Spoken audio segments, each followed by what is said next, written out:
Представь, ты смотришь вверх, а там, высоко-высоко, выше, чем может осознать человеческий разум, находится вершина Эвереста.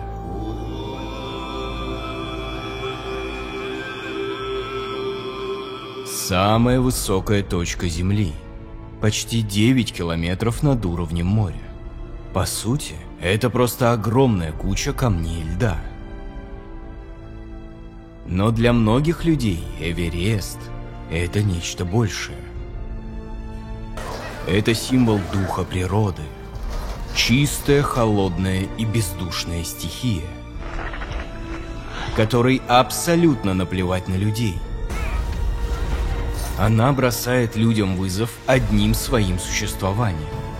Эверест пугает и в то же время манит опьяняющим желанием доказать свое превосходство над природой. Вокруг тебя холод, ветер свистит в ушах, а над головой ледяная бесконечная стена. Здесь начинаются и заканчиваются мечты. Разум каждого альпиниста делится на двое. Одна часть говорит: это слишком опасно, пойдем полежим туда, где тепло. А вторая настойчиво шепчет: а давай залезем на самый верх. И я говорю: давай.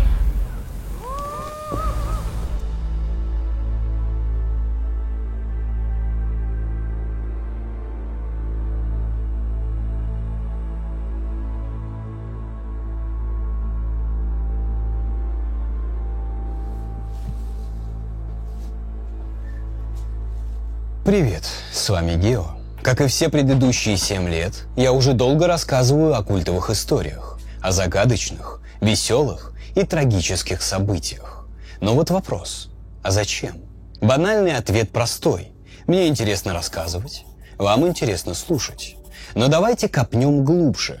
В любой истории участвуют не только люди, но и вещи. Если бы фоторобот Зодиака появился раньше, то его бы поймали. Если бы у Освальда заклинил патрон, то Кеннеди остался бы жив. Так вот, у моих рассказов есть еще одна цель – собрать коллекцию предметов, изменивших ход истории.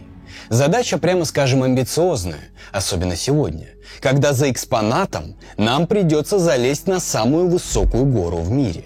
Но попытка не пытка. Итак, давайте отправимся к Эвересту. В этом нам поможет магия монтажа. Вот он. Гора расположена на границе Непала и Китая. В прямом смысле слова, граница прям проходит по вершине. На высоте 8848 метров.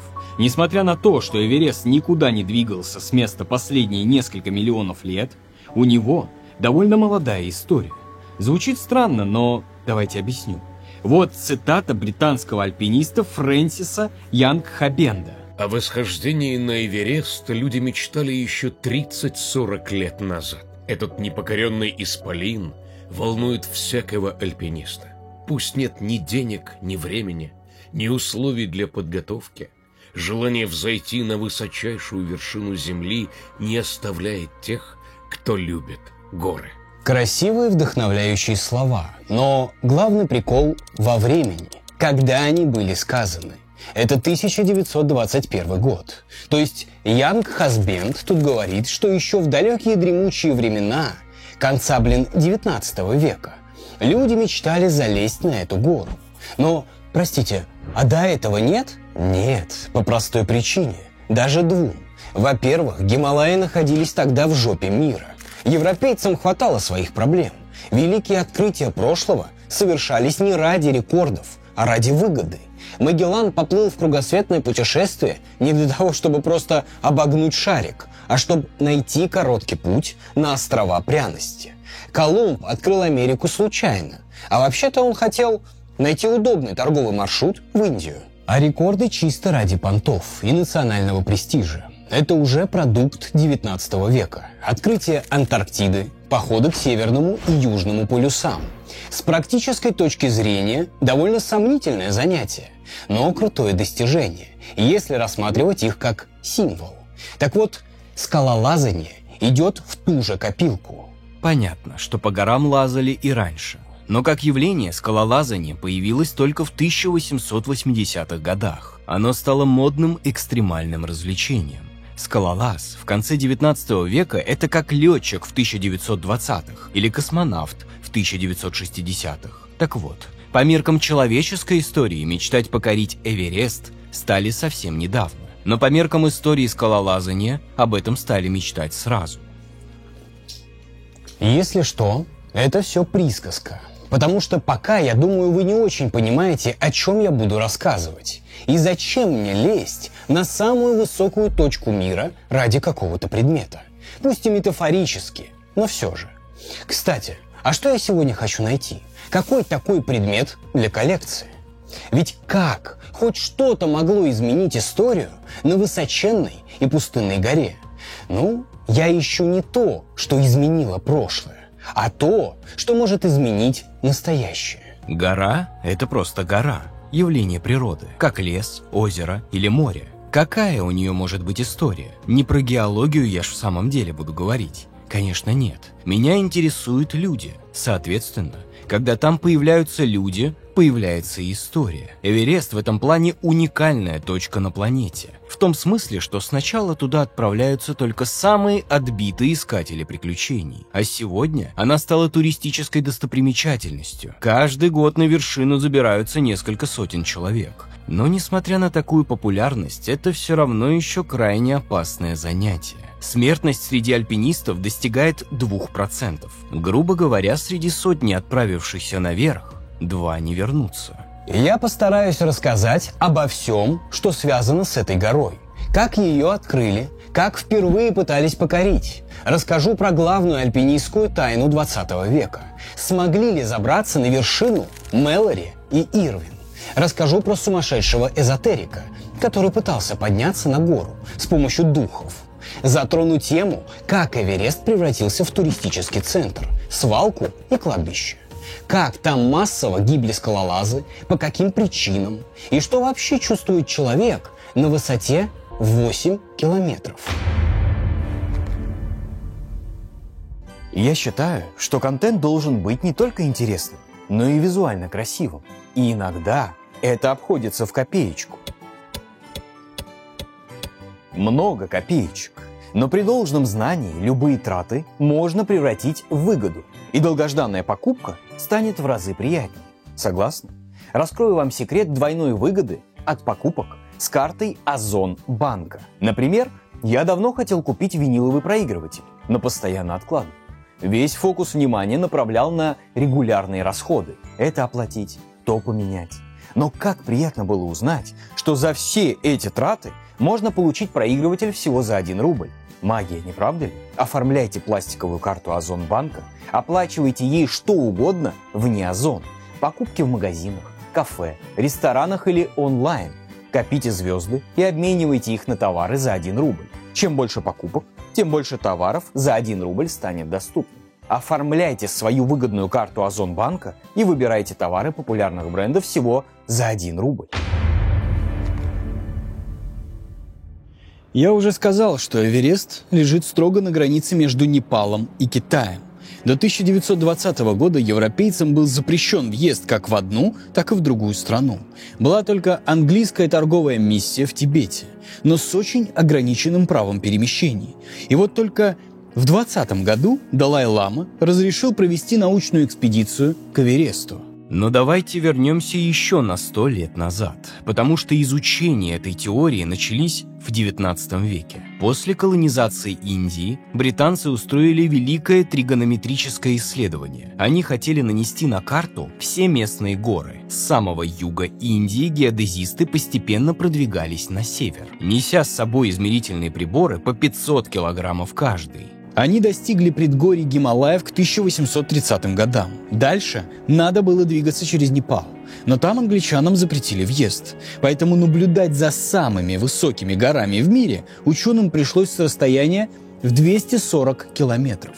Это примерно как изучать дикую природу по картинкам. Тем не менее, кое-чего удалось добиться, даже в таких условиях. Тогда самой высокой горой в мире считалась Канченджанга. Так вот, как-то раз, во время особо хорошей погоды, инспектор Эндрю Во заметил за ней еще одну вершину.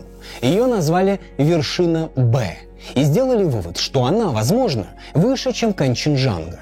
Но для проверки требуются более близкие наблюдения. В 1852 году индийский математик Сигдар первым определил Эверест как высочайшую вершину мира. Но официально об этом объявили только через несколько лет, пока расчеты много раз не перепроверили. Там отдельный прикол был в том, что это ж британские расчеты. Следовательно, они были не в метрах, а в футах. Так вот, высота новой горы в футах получалась слишком красивой цифрой – ровно 29 тысяч. Поэтому, чтобы избежать лишних подозрений, Эндрю Во ее даже исправил. Типа, не ровно 29 тысяч, а 29 тысяч и 2 фута. Из-за этого Во в шутку называют первым человеком, который поставил на Эверест обе ноги. В смысле, нога – фут, 2 фута – 2 ноги. Вы поняли, короче. Второй прикол связан с названием горы. Вот какие там горы рядом? Канченджанга, Джаулагири, Лхотзе. А тут вдруг Эверест. Звучит так, если бы я сказал, что у меня есть 3 брата. Ваня, Петя и Гвиневрий. Как так вообще получилось? Думаю, тут многие из вас вспомнили про второе название Эвереста. Джомолунгма. Типа вот есть как бы местное слово, а есть европейский аналог. Но ничего подобного. Джомолунгма – это тибетское слово. Европейцы про него впервые узнали только в начале 20 века. А там была такая история. Британское географическое исследование еще в самом начале своего существования объявило, что будет сохранять местные названия. Типа культурное наследие и все дела. И до поры до времени это правило соблюдалось. Но когда дело дошло до Эвереста, то все тот же Эндрю Во, видимо, решил, что сохранение местной культуры – это, конечно, хорошо. Но самая высокая гора в мире должна называться по-нашему. По-английски. Во сделал вид, что не смог найти общее слово, которым не пальцы называли бы эту гору, поэтому предложил назвать ее в честь британского инспектора и ученого Джорджа Эвереста. Забавно, что Эверест в тот момент был еще жив и выступил категорически против такой чести. Он заявил, что звучание его фамилии противоречит всем нормам языка хинди и не может быть произнесено ни одним уроженцем Индии. Следовательно, называть так гору будет неуважением к местному населению. Но его слова проигнорировали. Так Эверест официально стал Эверестом в 1865 году. Кстати, если что, настоящее непальское название горы – Сагарматха.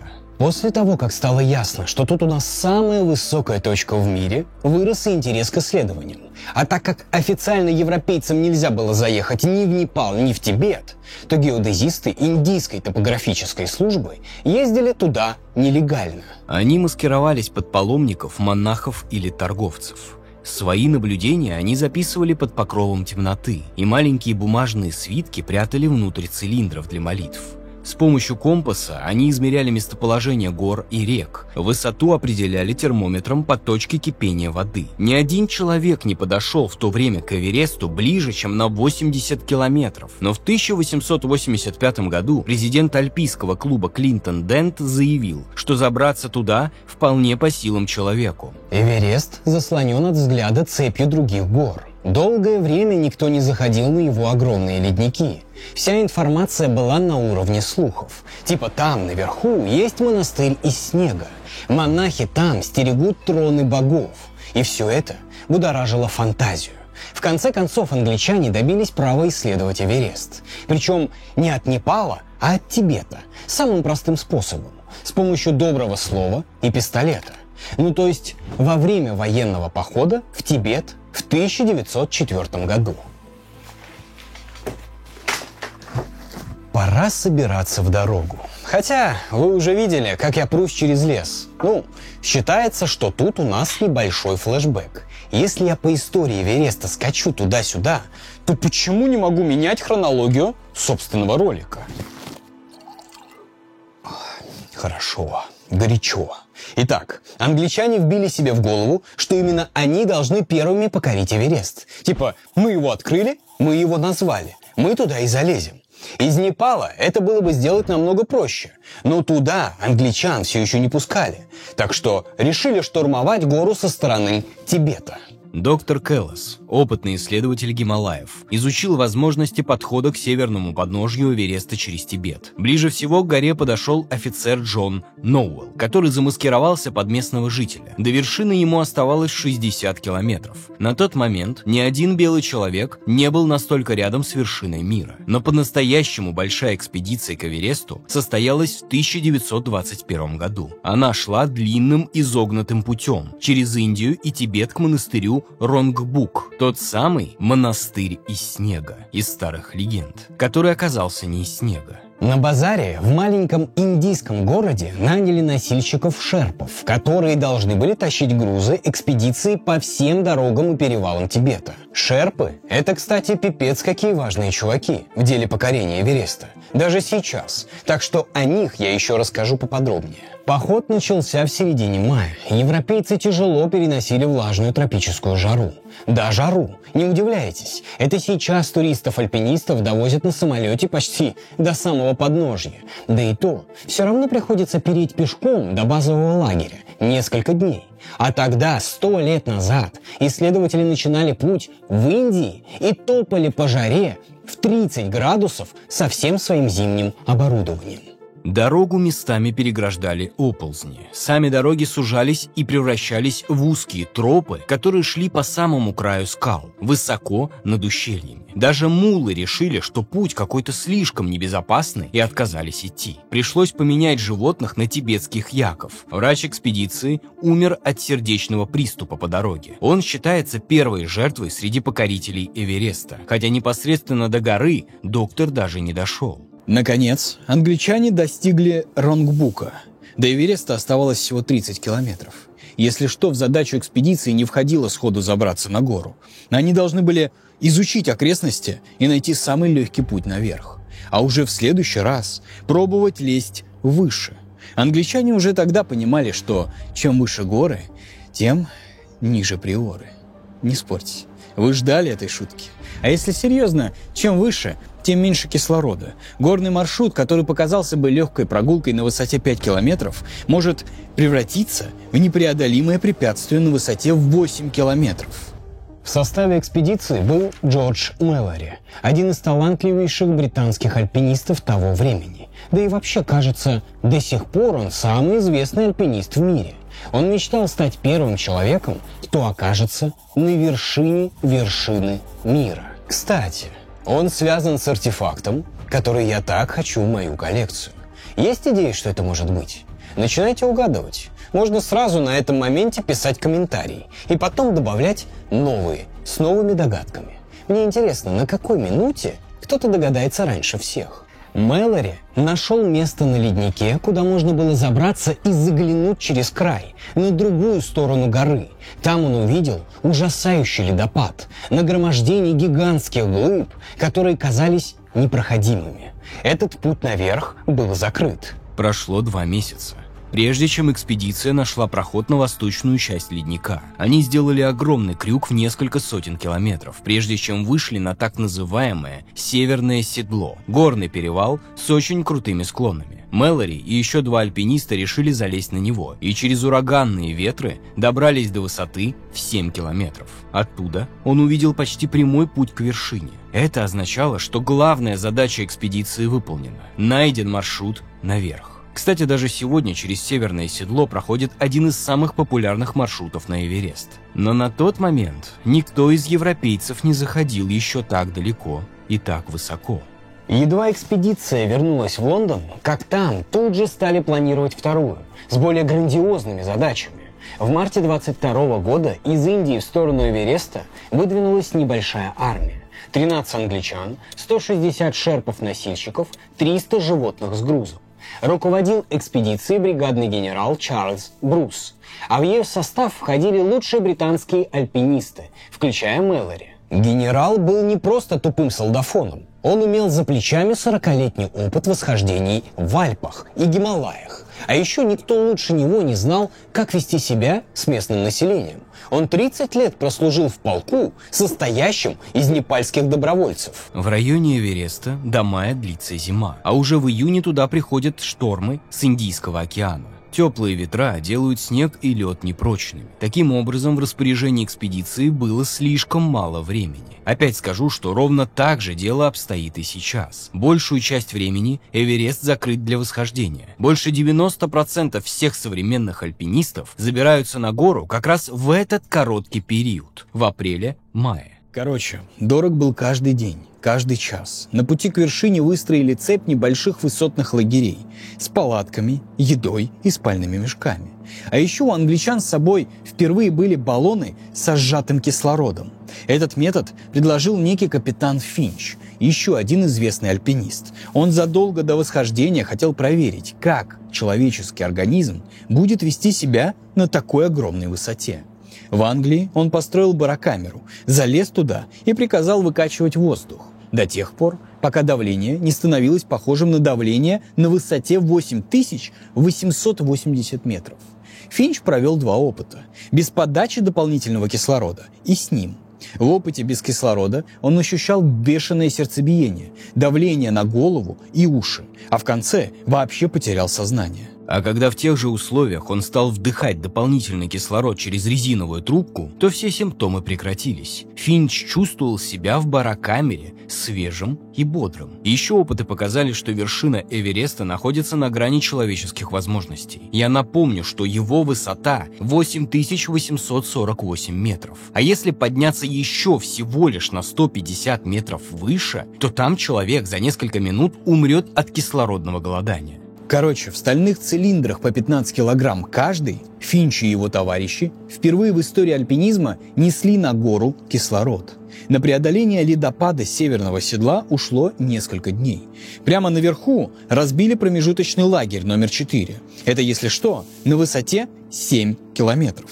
Потом снова полезли выше. До высоты 7600 метров. Добрались без проблем. Но дальше все стало намного хуже. Труднее местность, жесткие морозы, ветер. Одного альпиниста постоянно тошнило из-за нехватки кислорода. И еще 3, включая Мэлори, получили обморожение. Но они все равно упрямо ползли вперед. Доползли они в итоге до высоты 8230 метров. Дальше идти стало совсем невозможно. Нечем просто дышать. Через несколько дней Финч, вооружившись кислородным баллоном, сумел забраться еще выше на 90 метров. Хотя по прямой оставалось каких-нибудь 500 метров, идти до вершины нужно было еще долго. Мы были так близко, что можно было видеть отдельные камни небольшого бугра на самой вершине. Мы испытывали танталовые муки, так как, ослабев от голода и борьбы, не в состоянии были подниматься дальше. Мне было ясно, что если мы пройдем еще хотя бы 150 метров, то не вернемся назад живыми. Недавно мне в очередной раз позвонил представитель банка. Того самого банка за решеткой. У меня было хорошее настроение, и я решил попробовать подойти к ответу креативно.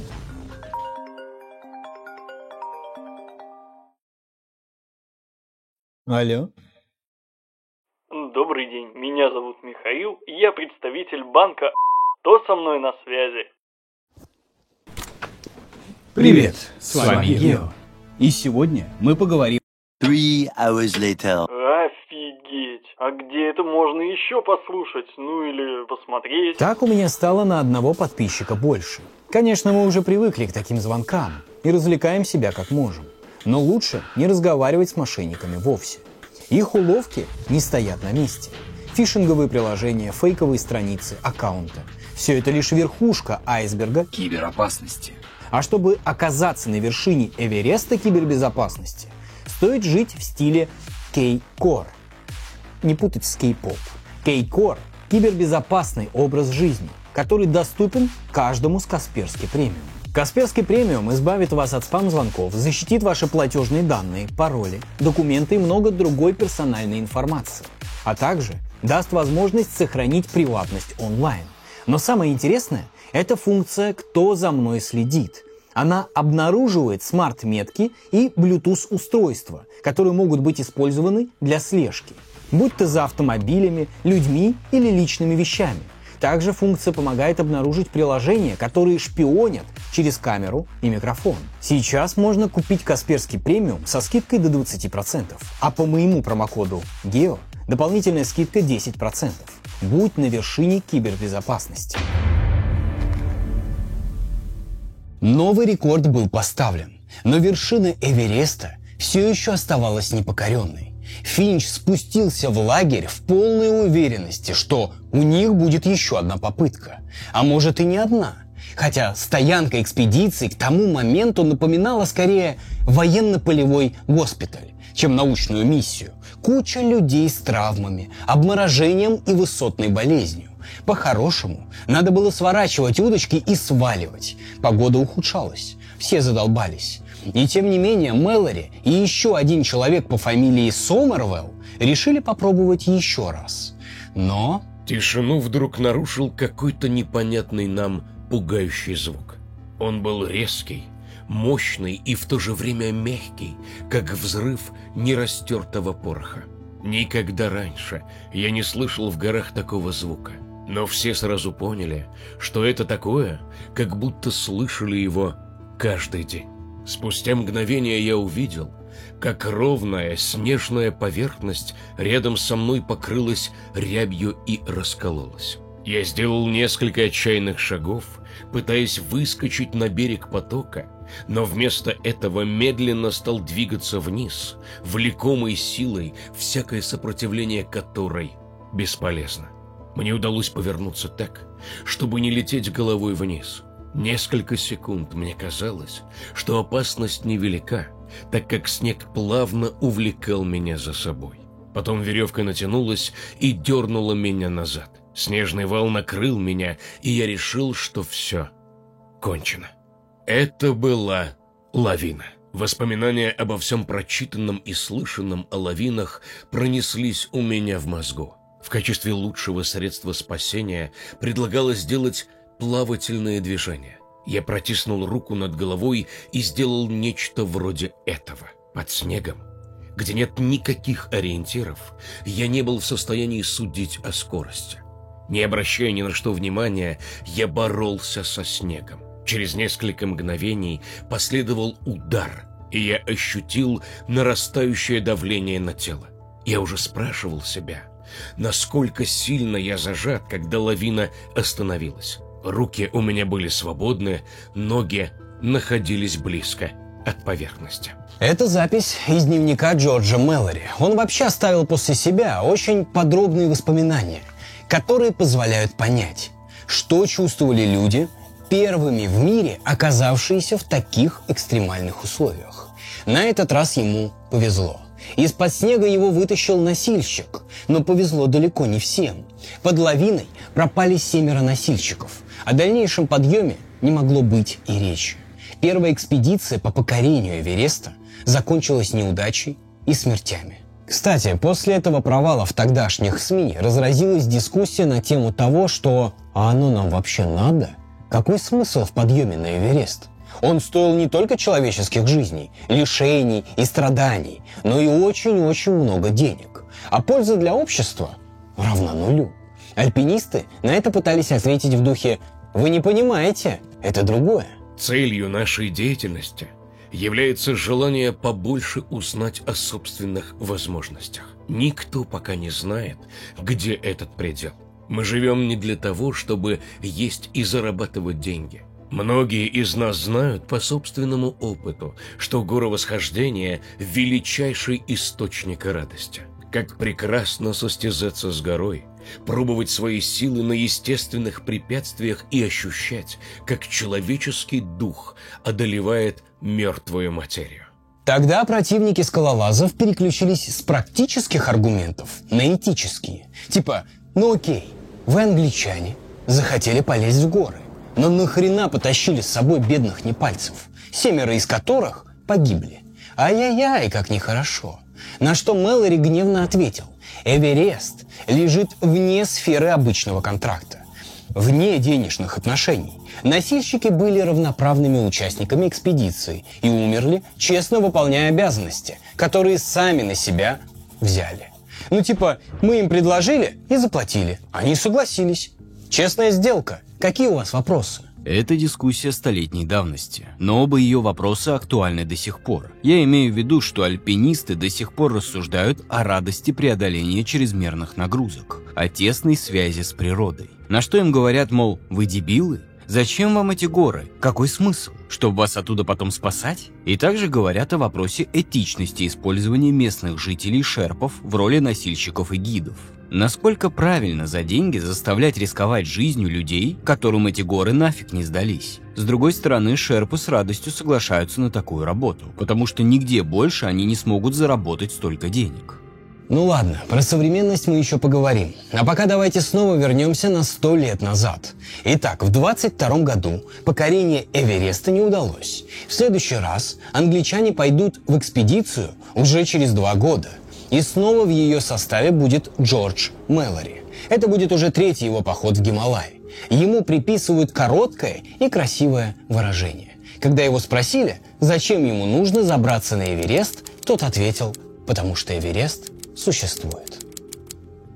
Ну а так как я сказал, что Мэлори был самым знаменитым альпинистом в мире, то думаю, надо про него рассказать отдельно. До того, как он решил покорить эту огромную ледяную махину, Мэлори вел, казалось бы, вполне обычную жизнь. Он был школьным учителем. Да, представляете, человек, который в будущем станет одной из самых загадочных фигур в истории альпинизма, сначала учил детей географии и истории в школе для мальчиков в Кембридже. Во время Первой мировой он, как и многие другие молодые англичане, ушел на фронт, где служил артиллеристом. Но потом снова вернулся к преподаванию. Другие учителя его, кстати, не любили, потому что он одним из первых в Англии стал вести себя с учениками не как строгий начальник, а как свой чувак, который искренне пытается их увлечь темой.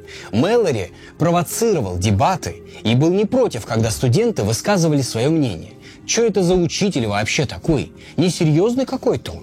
Зачем нужны какие-то дискуссии, когда можно просто линейкой по рукам бахнуть? Альпинистом Мэлори тоже стал не случайно. Он с детства лазил по горам, обладал отличным спортивным телом. На заре скалолазания ездил в Альпы. Постепенно он стал одним из самых заметных участников британской альпинистской тусовки. Поэтому ничего удивительного, что именно ему предложили стать частью команды, которая готовилась взойти на Эверест. Спустя 2 года, в марте 1924-го, из Индии через тропический лес двинулась новая экспедиция.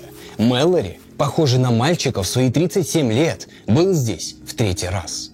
Экспедиции руководили как военной операцией. Выстроили цепь лагерей на пути к вершине. Все было готово для долгожданного успеха.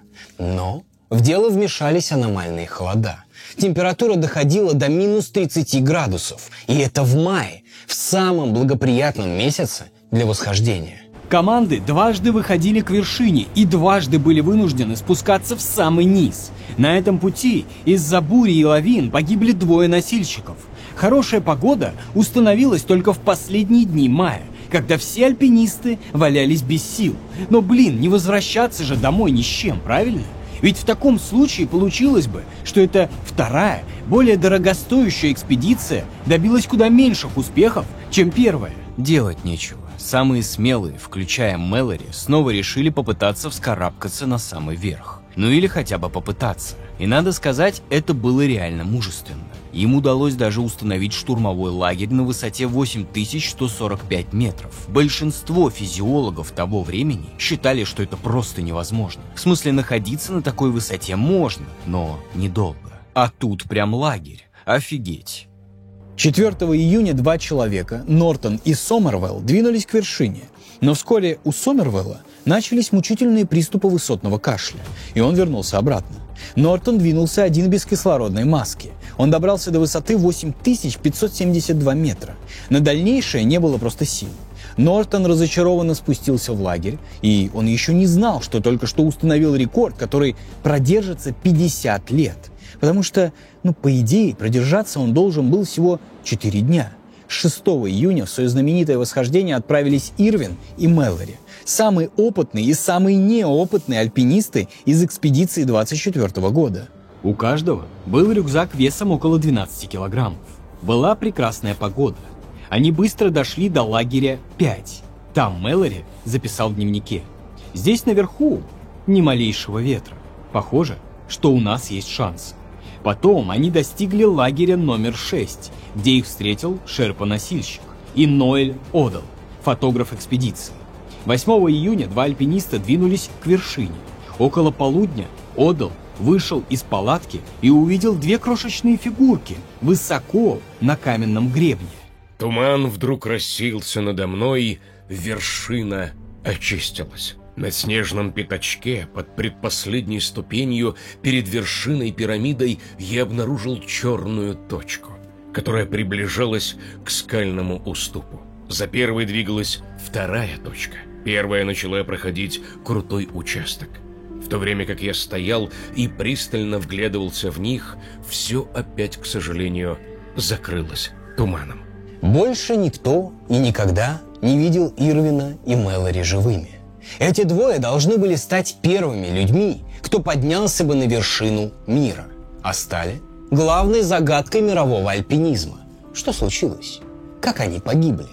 На эту тему написаны горы литературы. Конечно, искать их начали практически сразу. Фотограф Одал беспокоился, что альпинистов давно нет.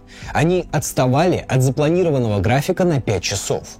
Он поднялся к их палатке. Палатка выглядела так, будто Ирвин и Мэлори очень торопились. Одал стал ходить вокруг и пытался подать сигнал. Свистел, кричал, махал руками, пока не замерз и не вернулся в палатку. Внутри он нашел компас Мэлори, несколько кислородных баллонов и запчастей к ним. Но не нашел того, что мне нужно. Хреново. Придется идти выше. Короче, выглядело все так, будто альпинисты потеряли много времени, пытаясь починить баллоны, и в итоге пошли на вершину с отставанием от графика. Они явно суетились, потому что иначе никак нельзя было объяснить, почему опытный спортсмен Мэлори забыл компас, а еще электрический фонарь.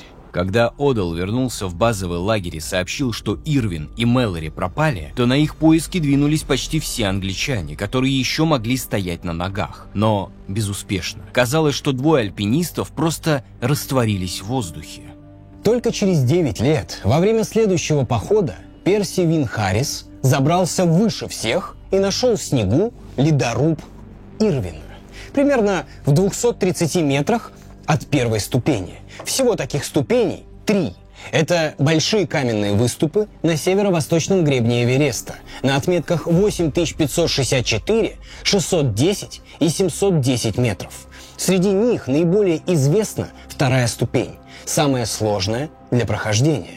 Так вот, Одал уверял, что видел, как Ирвин и Мэлори за 5 минут прошли вторую ступень. Но это крайне трудно даже с современным оборудованием. Поэтому, скорее всего, Одал ошибся. В конце концов, он смотрел на альпинистов с такого расстояния, с которого они казались маленькими черными точками.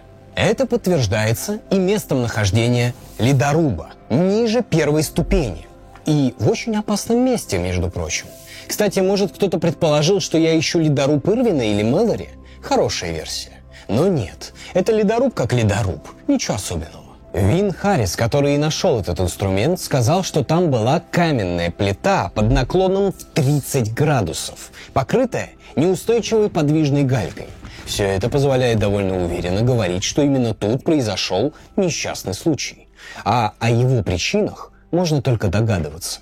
Но ясно как день, что Ирвин по своей воле никогда бы не бросил ледоруб. Это важнейший инструмент для скалолаза, но не для меня. Итак, всем стало ясно, что Ирвин и Мэлори мертвы. Это печальный, но очевидный факт. Они же стали первыми европейцами, пропавшими без вести. До этого среди всех смертельных случаев не смогли найти тело только одного носильщика. А тут 2 английских альпиниста просто исчезли. Можно сказать, что их забрал дух горы. Но на этом история не закончилась. Даже сейчас. Дело не в том, найдены тела или нет, хотя их потом найдут, и даже не в том, чтобы выяснить, как именно они погибли. Всех заботит только одно. Ирвин и Мэлори погибли на восхождении или спуске? Был рекорд или нет? Покорился ли Эверест людям? Думаю, сейчас самое время об этом порассуждать, потому что после трагедии англичане вновь вернулись домой ни с чем, без рекорда, и потеряв самого знаменитого альпиниста мира. А власти Тибета посмотрели на все это безобразие и вновь запретили кому бы то ни было приближаться к Эвересту. Так что пока мы ждем, как англичане снова найдут правильные слова для Далай-ламы, давайте подумаем. Во-первых, согласитесь, что это уже звучит круто. 2 отчаянных героя, гигантская гора и неизвестность. Ирвина и Мэлори последний раз видят в несколько сотнях метрах от вершины. Именно эта трагедия превратила саму тему с восхождением на Эверест масштабным медиапроектом. Но что было дальше?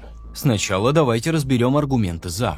Ну что им все-таки удалось попасть на самый верх. Джордж Мэлори был не новичком. На момент экспедиции ему было уже 37 лет, и он обладал богатым опытом в альпинизме. Мэлори участвовал в предыдущих экспедициях. Он был прекрасно осведомлен о вызовах, которые стояли перед ним, поэтому разработал тактику, которая, по его мнению, могла привести к успеху. Хотя тут надо оговориться, что сам Мэлори прямым текстом говорил, что слово «успех» в Гималаях ничего не значит.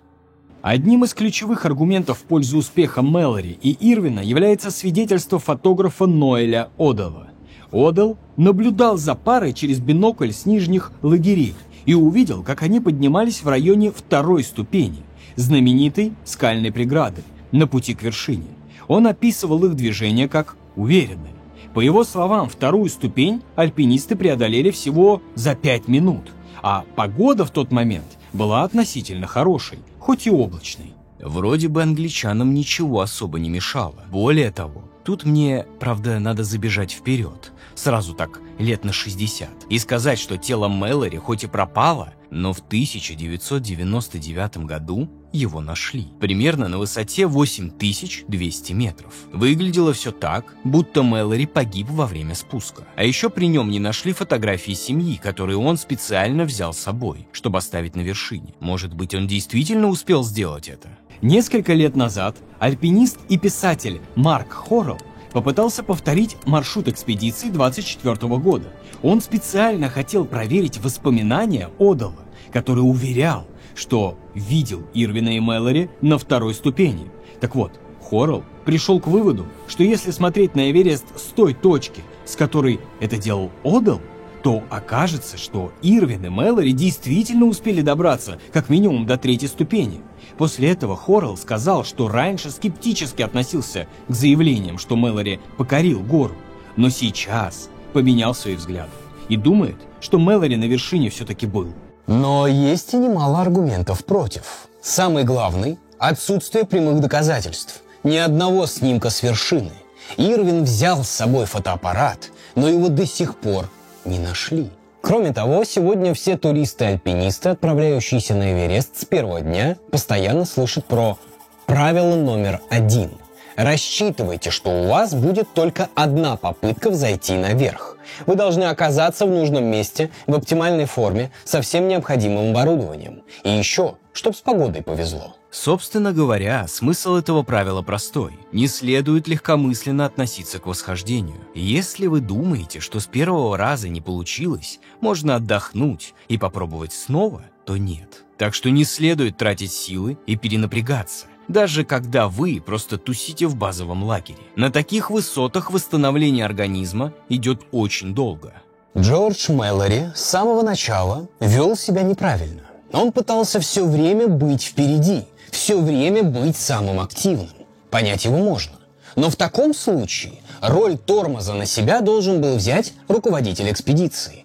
Ему надо было следить, чтобы Мэлори не порол горячку и был готов к штурму в решающий момент. Но не получилось. В итоге Мэлори мало того, что перенапрягся, так еще и заболел.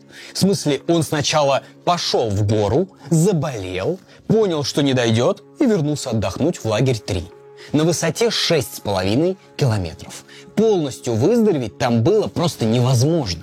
Тем не менее, в какой-то момент Мэлори узнает, что у другой пары альпинистов тоже не получилось подняться на Эверест, и решает попробовать еще раз. Хотя уже тут можно было догадаться, что ничего не выйдет. И знаете что? Возможно, Мэлори реально это понимал и не собирался ставить рекорд. В пользу этой версии говорит то, что он выбрал себе в напарнике самого неопытного альпиниста из команды – Эндрю Ирвин. В свои 22 года тот успел полазать только по невысоким горам Англии. А еще и то, что Мэлори для последней попытки взял с собой кислородные баллоны. Это странно. Знаете почему? Потому что среди альпинистов Мэлори был известен как ярый противник использования дополнительного кислорода во время восхождения. Типа, это нечестно, не спортивно и дает ложное чувство уверенности. Нужно, значит, героически превозмогать все трудности один на один с горой. И все свои предыдущие попытки взойти на Эверест Мэлори делал без кислородных баллонов. Так почему тут вдруг решил изменить свое решение? По одной из версий он сделал так, потому что в этот раз и не собирался идти наверх, прям с намерением точно дойти до конца. Сейчас Мэлори был явно не в лучшей форме и сомневался, что сможет долго продержаться на высоте выше 8 километров. Скорее всего, Мэлори думал уже о следующей экспедиции, потому что в этот момент, в начале июня 1924 года, после нескольких неудачных попыток, он понимал, что покорить Эверест не получится, и готовился к следующему походу. Вероятно, он на своем опыте убедился, что без дополнительного кислорода взойти наверх задачка вряд ли выполнимая. И первый раз хотел проверить на себе, насколько проще будет подниматься с баллоном сжатого воздуха. Ну и еще Мэлори хотел провести разведку оптимального маршрута. В смысле, он пошел наверх по другому пути, нежели ходил в предыдущих попытках. Он вряд ли сделал бы так, если бы действительно хотел установить рекорд. Кроме того, очень по-разному можно трактовать и слова Одала, который последним видел Ирвина и Мэлори на горе. За годы вокруг его показаний сломали копий столько, что хватило бы на целую средневековую армию. Что Одал видел на самом деле, что не видел, что подумал и как трактовал увиденное. Мы ж все знаем, насколько могут быть ненадежны показания свидетелей. А тут свидетель всего один, да еще и такой, на которого после экспедиции накинулись все подряд. Поэтому одни, основываясь на его словах, уверяли, что Мэлори был на вершине, другие, что не был. Сам Одал тоже не раз менял свою точку зрения. То говорил, что он уверен в успехе Мэлори, то наоборот, что первой его мыслью, когда он увидел альпинистов на горе, была «почему так низко?». Еще одним слабым местом сторонников Ирвина и Мэлори является то, что они сильно недооценивали сложности, которые ждали альпинистов на последних сотнях метрах пути. Типа, подумаешь, 2-я ступень. Прошли 1-ю, пройдем и 2-ю.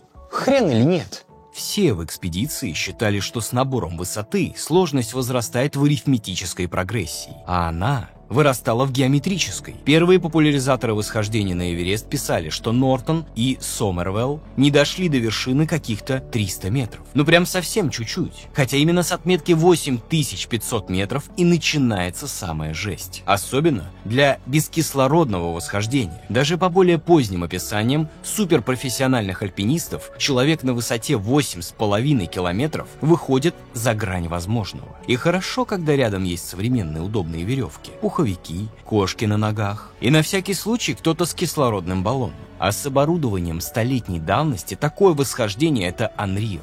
В общем, исходя из всей этой информации, можно сделать вывод, что Джордж Мэлори все-таки не был первым человеком на Эвересте. Да и, видимо, он не горел желанием обязательно туда забраться именно в тот конкретный раз. Но, несмотря на все аргументы против, в этой истории есть что-то невероятно вдохновляющее. Мэлори и Ирвин стали символом человеческой смелости, стремления к неизвестному и готовности рисковать всем ради мечты. Их история напоминает, что важно не только достижение, но и сам путь к нему.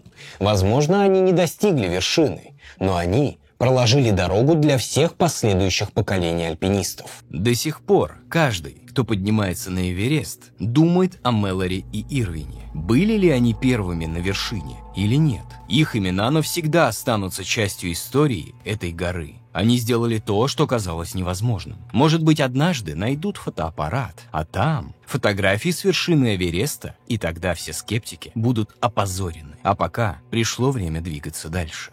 После трагедии 1924 года прошло долгих 8 лет, прежде чем Далай-лама выдал англичанам новое разрешение на восхождение. С одним важным условием. Теперь все члены экспедиции, включая носильщиков, должны быть британцами, чтобы они тут, понимаешь, не смели подвергать опасности жизни местных жителей.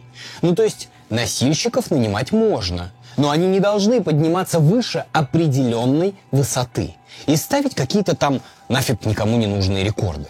Так британцы в 4-й раз полезли на одну и ту же гору, тем же самым путем. Подробно на ней останавливаться не буду.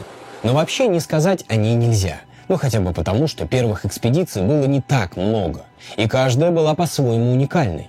Разве что сразу скажу спойлер. До вершины Эвереста снова никто не дошел. Зато именно тогда нашли потерянный ледоруб Ирвина. Во главе этой экспедиции стоял генерал-лейтенант Хью Рутлидж. Выбор странный. Рутлидж не очень хорошо разбирался в альпинизме и вообще был хромым после неудачной охоты. То есть на самую высокую гору в мире отправили хромого альпиниста, который никогда ни на какие высокие горы не забирался. Офигеть! Зато Рутлидж хорошо разбирался в дисциплине и хотел, чтобы его отряд выглядел как какой-нибудь военный взвод. По этой причине он не взял в команду лучших скалолазов своего времени, потому что эти надменные ублюдки презирают всех, кто не входит в их элитный клуб, и вряд ли будут подчиняться приказам начальника экспедиции. Всего в отряд вошли 16 человек, 14 из которых потенциально были готовы подняться на Эверест. И, кстати, далеко не все они были военными. Среди скалолазов 4-й экспедиции были, например, чайный плантатор, кофейный плантатор, школьный учитель геологии, сотрудник еврейской миссии и даже вольный искатель приключений.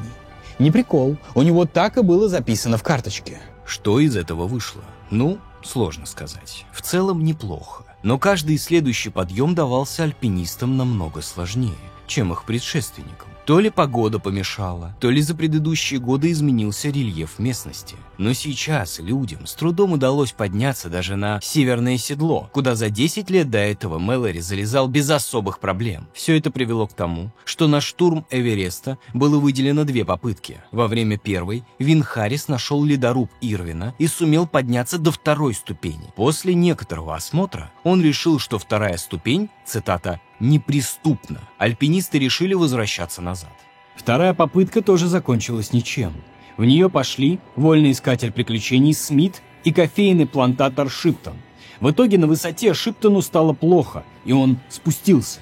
Смит попробовал дойти до конца в одиночку, но тоже вскоре прекратил восхождение. Так англичане в 4-й раз были вынуждены вернуться домой ни с чем. Но хоть никто не погиб, и на том спасибо. Кстати, тут, думаю, уже многие должны были догадаться, что за артефакт мы сегодня ищем. Дальше, думаю, нет смысла перечислять остальные экспедиции. Они плюс-минус проходили по одному сценарию, с одним и тем же результатом. Так-то, конечно, все были герои, настоящие приключенцы. Но, блин, это скучно. А знаете, что не скучно? Как выглядела стандартная экспедиция на Эверест? Огромная и нудная подготовительная работа, труд десятков профессионалов, государственные деньги, тщательное составление плана. Но зачем все это, если можно просто помолиться, уповать на высшие силы и поставить рекорд? Именно так решил поступить некто Моррис Уилсон.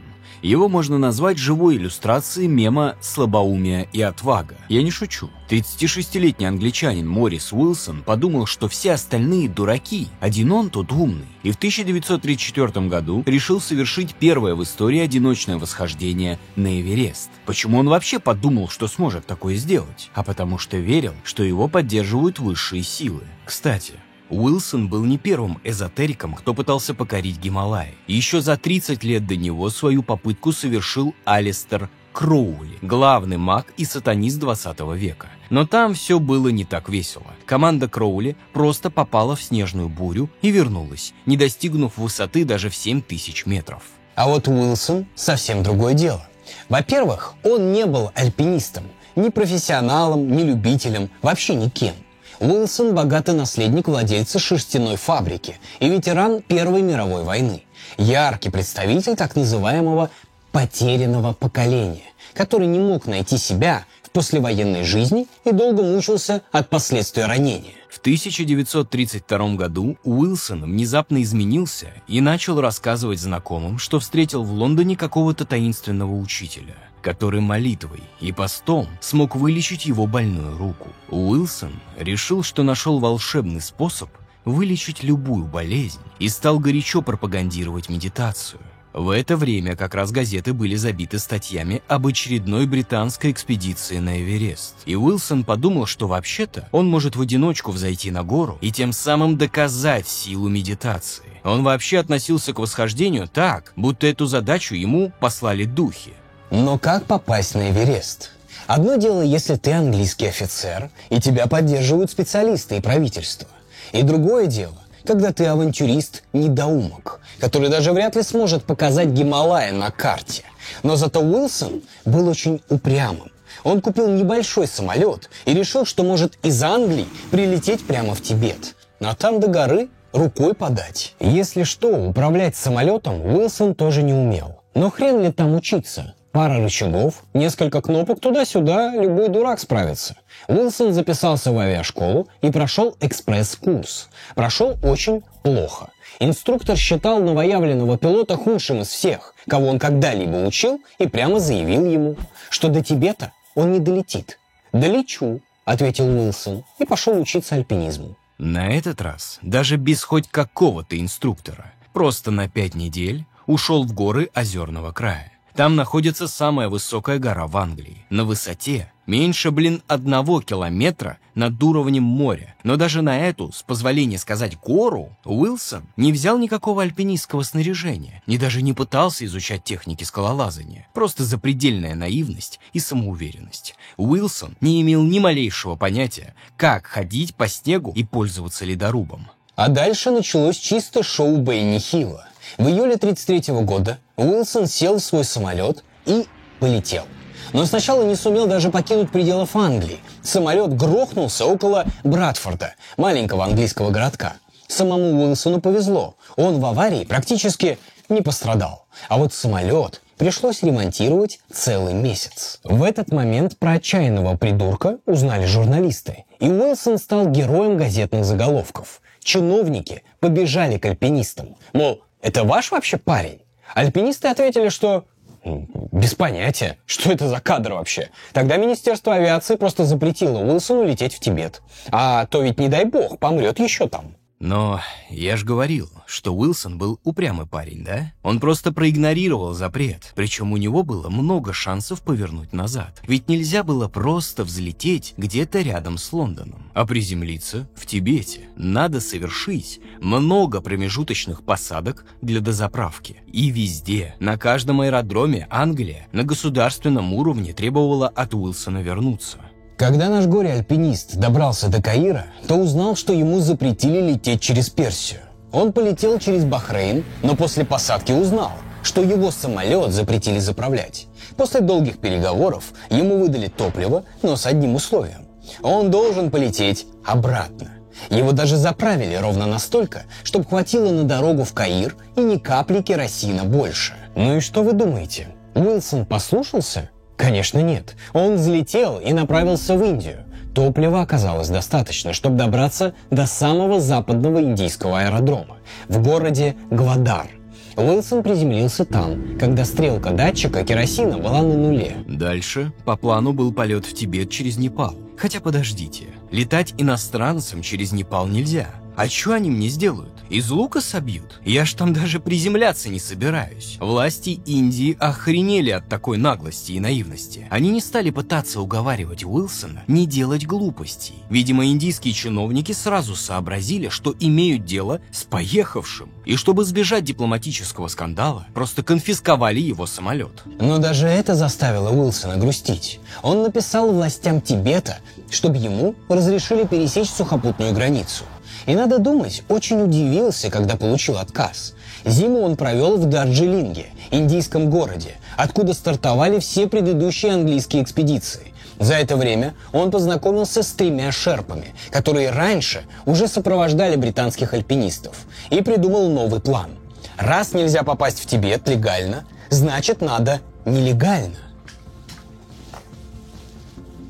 21 марта он со своими друзьями переоделся в буддийских монахов и отправился в горы. 14 апреля эта веселая компания добралась до монастыря Ронгбук, через который раньше тоже проходили все экспедиции. Монахи тепло встретили Уилсона, предложили отдохнуть и даже захотели отдать профессиональное оборудование, которое оставили прошлые альпинисты. Но Уилсон отказался. И от снаряжения, и от отдыха, и всего через 2 дня в одиночку попёрся на Эверест. Подробности у этого самого дебильного восхождения на Эверест мы знаем из дневника Уилсона. Напомню, у него с собой не было ни ледоруба, ни даже кошек на сапогах. Поднимаясь по леднику, он постоянно терял тропу и возвращался по своим следам. В какой-то момент ему повезло наткнуться на старый английский лагерь, в котором он нашел отличные кошки. Но он их просто выбросил. Фееричный идиот. В таком режиме Уилсон 5 дней мотался по горам, но даже не сумел подняться на высоту 3-го лагеря предыдущей экспедиции. В конце концов, он решил спускаться. Еще через 4 дня он оказался у дверей монастыря полностью истощенным, с больными ногами и воспаленными глазами. Казалось бы, ну хватит, человек, пора домой. Но нет, Уилсон все еще был на 100% уверен, что пост, медитация и духи ему помогут. Меньше чем через 3 недели он снова двинулся к Эвересту, но на этот раз он даже проявил немного благоразумия и взял с собой 2 шерп, которые неплохо знали ледник, поэтому всего за 3 дня они вышли к 3-му лагерю англичан, который до этого Уилсон безуспешно искал почти неделю. Там их настигла буря. Следующие несколько дней компания провела в палатке. И там Уилсона опять накрыло мистическое озарение, что дальше он должен идти один, причем совершенно по неизвестному маршруту. 4 дня он снова провел в бесполезных скитаниях и вернулся только тогда, когда на его пути встала ледяная глыба высотой в 12 метров. Без ледоруба, кошек и веревок преодолеть ее было просто невозможно. Шерпы настойчиво предлагали Уилсону забить на это дело и свалить обратно в теплую Англию. Но горе-альпинист и на этот раз отказался. И в 3-й раз попёрся наверх в одиночку. Последняя запись в его дневнике датирована 31 мая. Там Уилсон написал, что чувствует, что эта попытка 100% станет успешной. Через год его замерзшее тело найдут на высоте 7400 метров, рядом с палаткой и рюкзаком.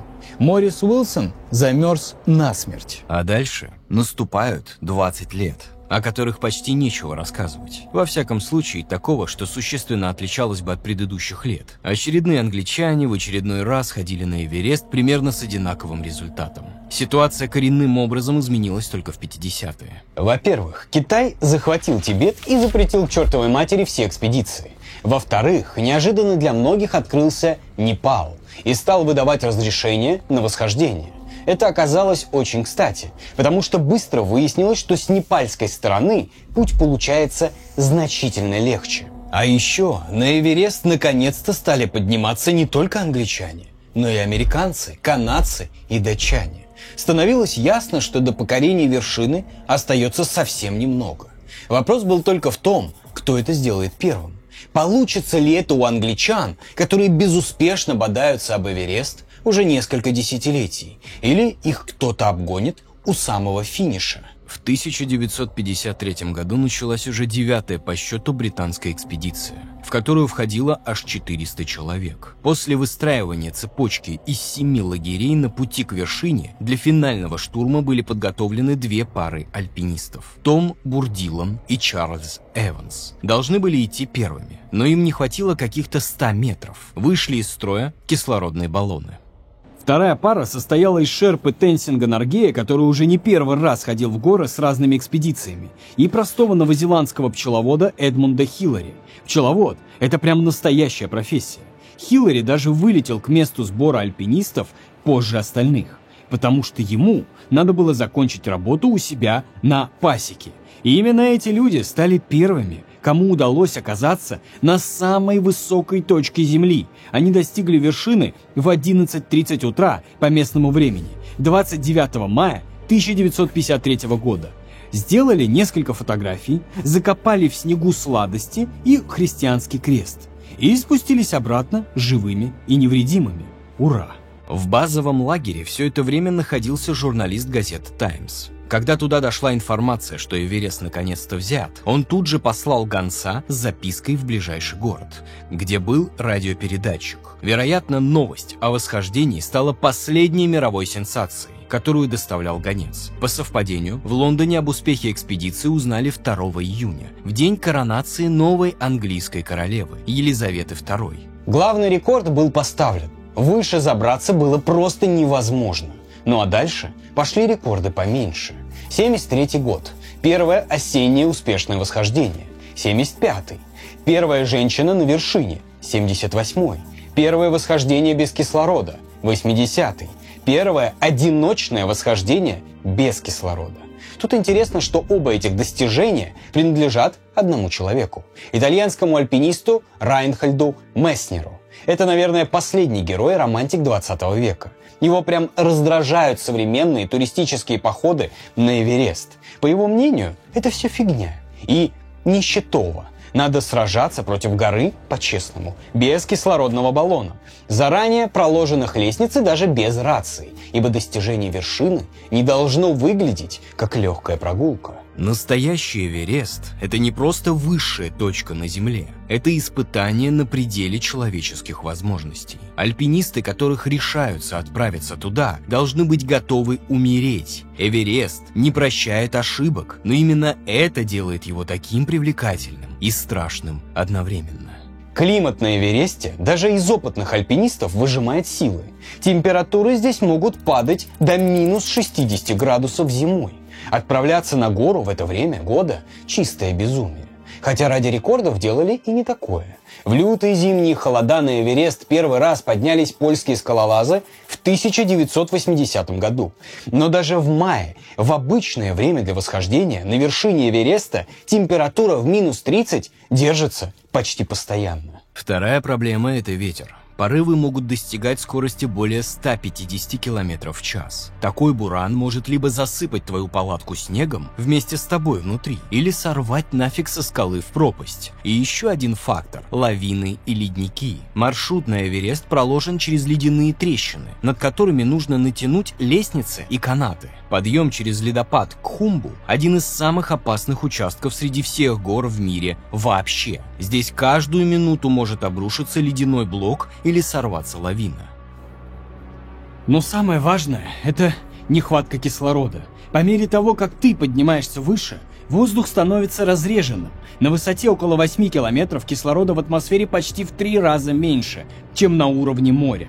Это означает, что даже простые действия, такие как шаг или взмах руки, требуют невероятного количества энергии. Люди буквально задыхаются, даже просто стоя на месте. Самое пугающее – это зона смерти. Это название дается высоте выше 8000 метров. И не просто так. На такой высоте организм человека начинает стремительно разрушаться. Кислорода в воздухе так мало, что человеческое тело не может нормально функционировать. Здесь каждый шаг дается с огромным трудом. Сердце начинает работать на пределе своих возможностей. Пульс зашкаливает. Если хотите понять, что это такое, то наденьте на голову пакет и поднимитесь по лестнице на несколько этажей. Тело буквально поедает само себя, чтобы поддерживать хоть какой-то уровень энергии. Я имею в виду, что в таких условиях организм не хочет тратить энергию даже на переваривание пищи и пытается получить силы из вашего накопленного жира и мышц. Поэтому здесь тупо нельзя условно лечь и передохнуть в палатке, потому что даже на отдых требуются силы. На практике это означает, что отдых невозможен. Даже если ты остановился и лежишь в палатке, твое тело все равно продолжает разрушаться. Пища уже не переваривается нормально, и аппетита практически нет, потому что организм экономит твои ресурсы. Ты худеешь буквально на глазах, а энергия просто испаряется. Обычно все альпинисты, кто собирается идти на самый верх, должны несколько недель просидеть в базовом лагере для акклиматизации на высоте примерно 5,5 километров. Начинают вырабатываться дополнительные эритроциты. Сердце бьется быстрее. Подавляются функции организма, которые не являются жизненно необходимыми. Но к высоте в 8 километров человек приспособиться не может никак. Вообще. Организм расходует запас кислорода быстрее, чем может пополнить. То есть, если вы добрались до зоны смерти и решили там отдохнуть, а что такого? Сижу, никуда дальше не лезу, то фиг. В зоне смерти человек постепенно умирает.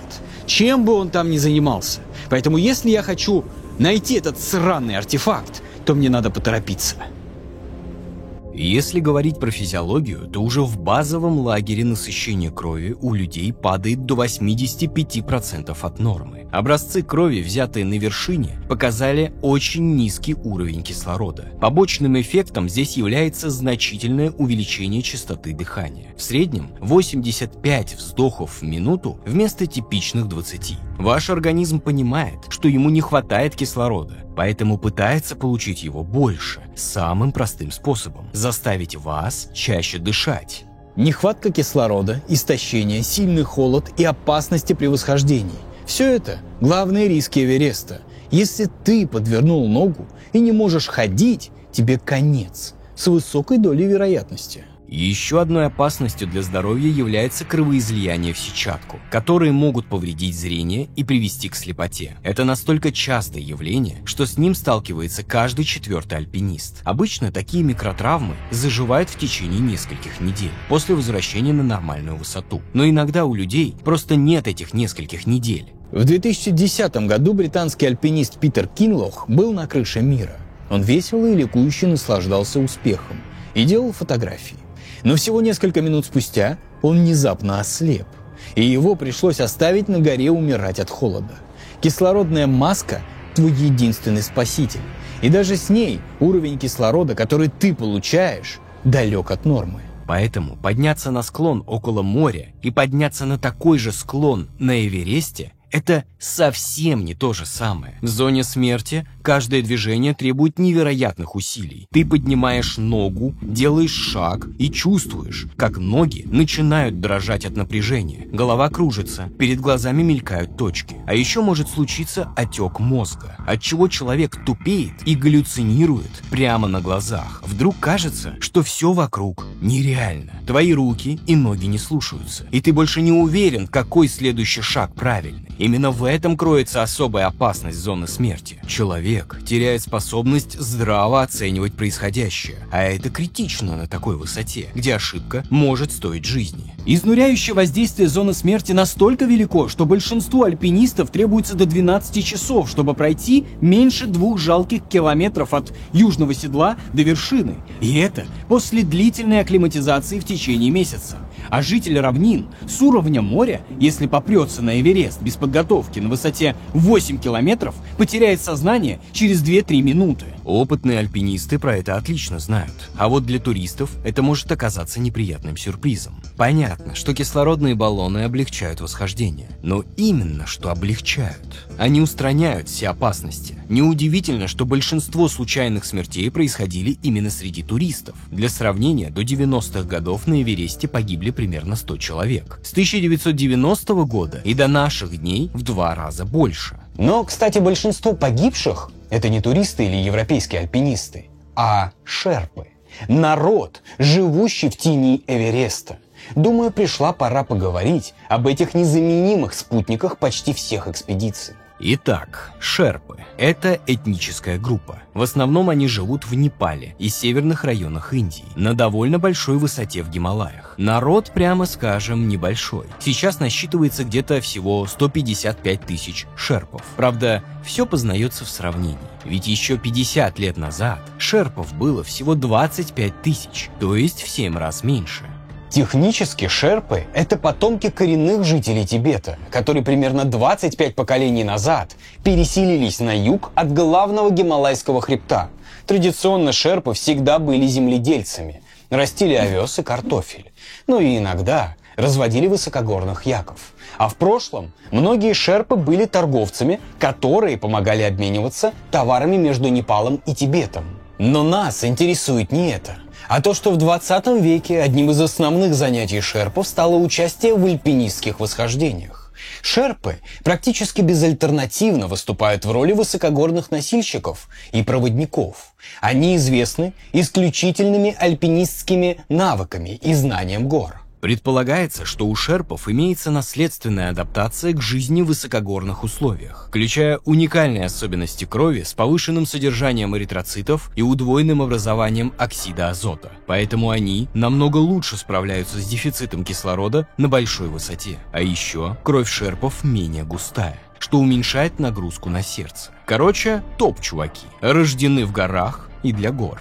Не зря вторым человеком на Эвересте одновременно с новозеландским пчеловодом Хиллари был шерпа Тентинг Норгей. С тех пор шерпы многократно устанавливали рекорды по восхождению на Эверест. 21 мая 2004 года Пемба Дорджи поднялся на вершину за рекордные 8 часов и 10 минут. В 2011 году Аппа Тентинг установил рекорд, поднявшись на вершину 21 раз. А в 2018 году его достижение было побито Ками Ритой, который совершил свое 24-е восхождение.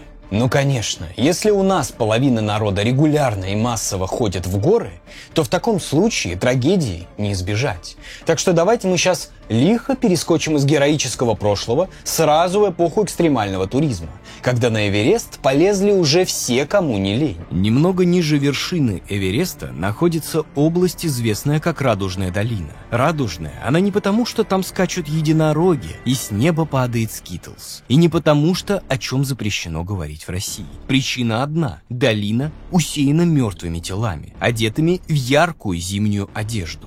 Смертность среди покорителей Эвереста, как я уже говорил, равняется 2%. Вроде не так много. Но если подумать, то каждый 25-й человек, который смог подняться на вершину, не вернулся живым. Но, кстати, можно сказать, что за последние годы Эверест стал в целом безопаснее в 2 раза. Потому что до 2010 года смертность там была 4%. За всю историю восхождений там погибло 365 человек, а смогли успешно постоять на самой высокой точке планеты больше 11 тысяч.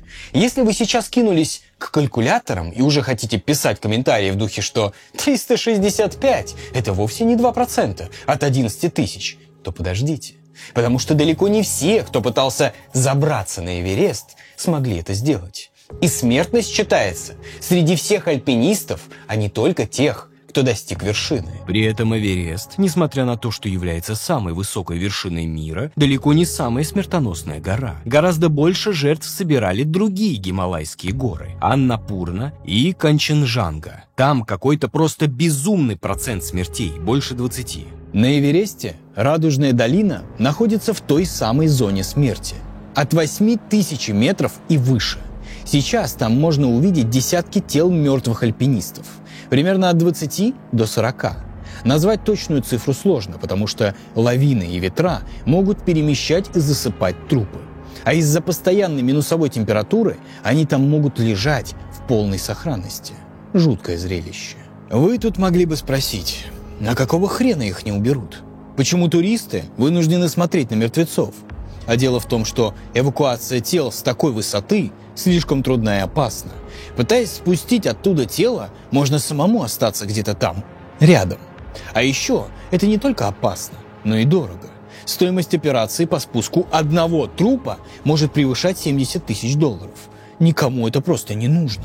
Самый известный на сегодняшний день погибший альпинист, чье тело осталось на горе, это зеленые ботинки. Местная достопримечательность. Оно много лет служило ориентиром отметки высоты в 8500 метров. Причем до сих пор точно неизвестно, кто это такой. Самая популярная версия утверждает, что тело принадлежит Цевангу Палджеру, индийскому альпинисту, который погиб во время катастрофы 96 года. О ней я тоже скоро расскажу. По другой гипотезе, это труп Доджи Морупа. Зеленые ботинки был настолько известным, что в 2014 году очередная группа скалолазов очень удивилась, когда не увидела его на привычном месте. Тело исчезло без каких-либо следов или комментариев от официальных лиц.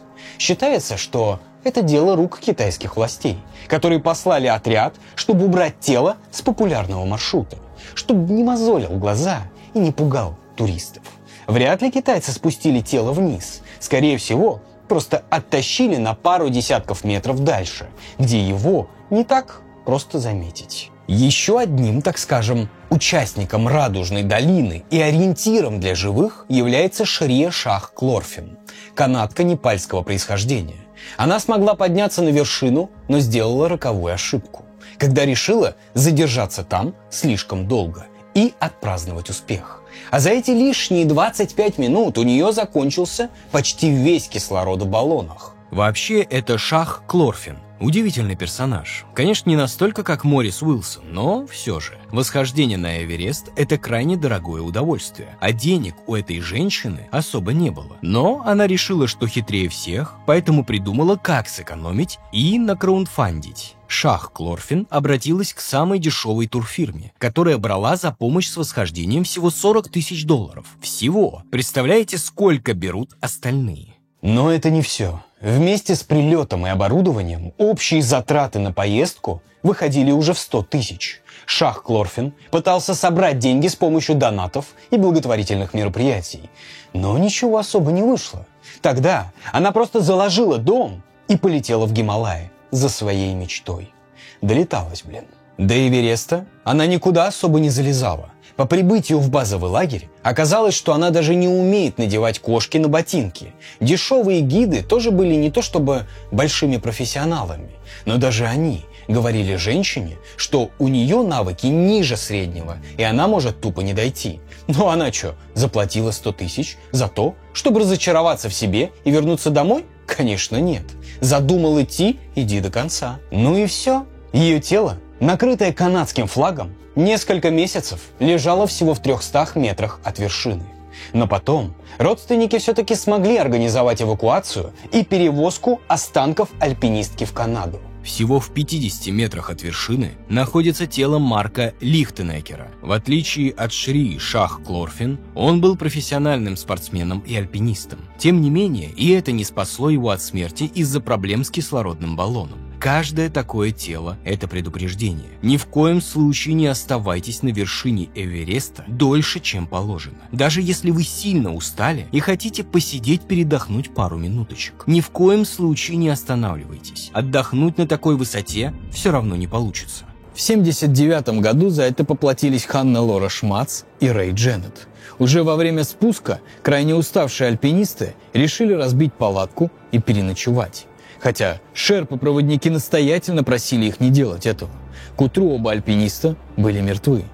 Тело Дженнета засыпало снегом, поэтому сейчас точно неизвестно, где оно находится. А вот труп Ханны Лоры Шмац застыл на всеобщее обозрение в сидячей позе и с жуткими открытыми глазами. Через 5 лет ее тело хотели спустить 2 непальских офицера, но сорвались со скалы и разбились сами. На протяжении многих лет тело Ханны Лоры мог увидеть каждый, кто поднимался на вершину Эвереста южным маршрутом, примерно в 100 метрах выше 4-го лагеря.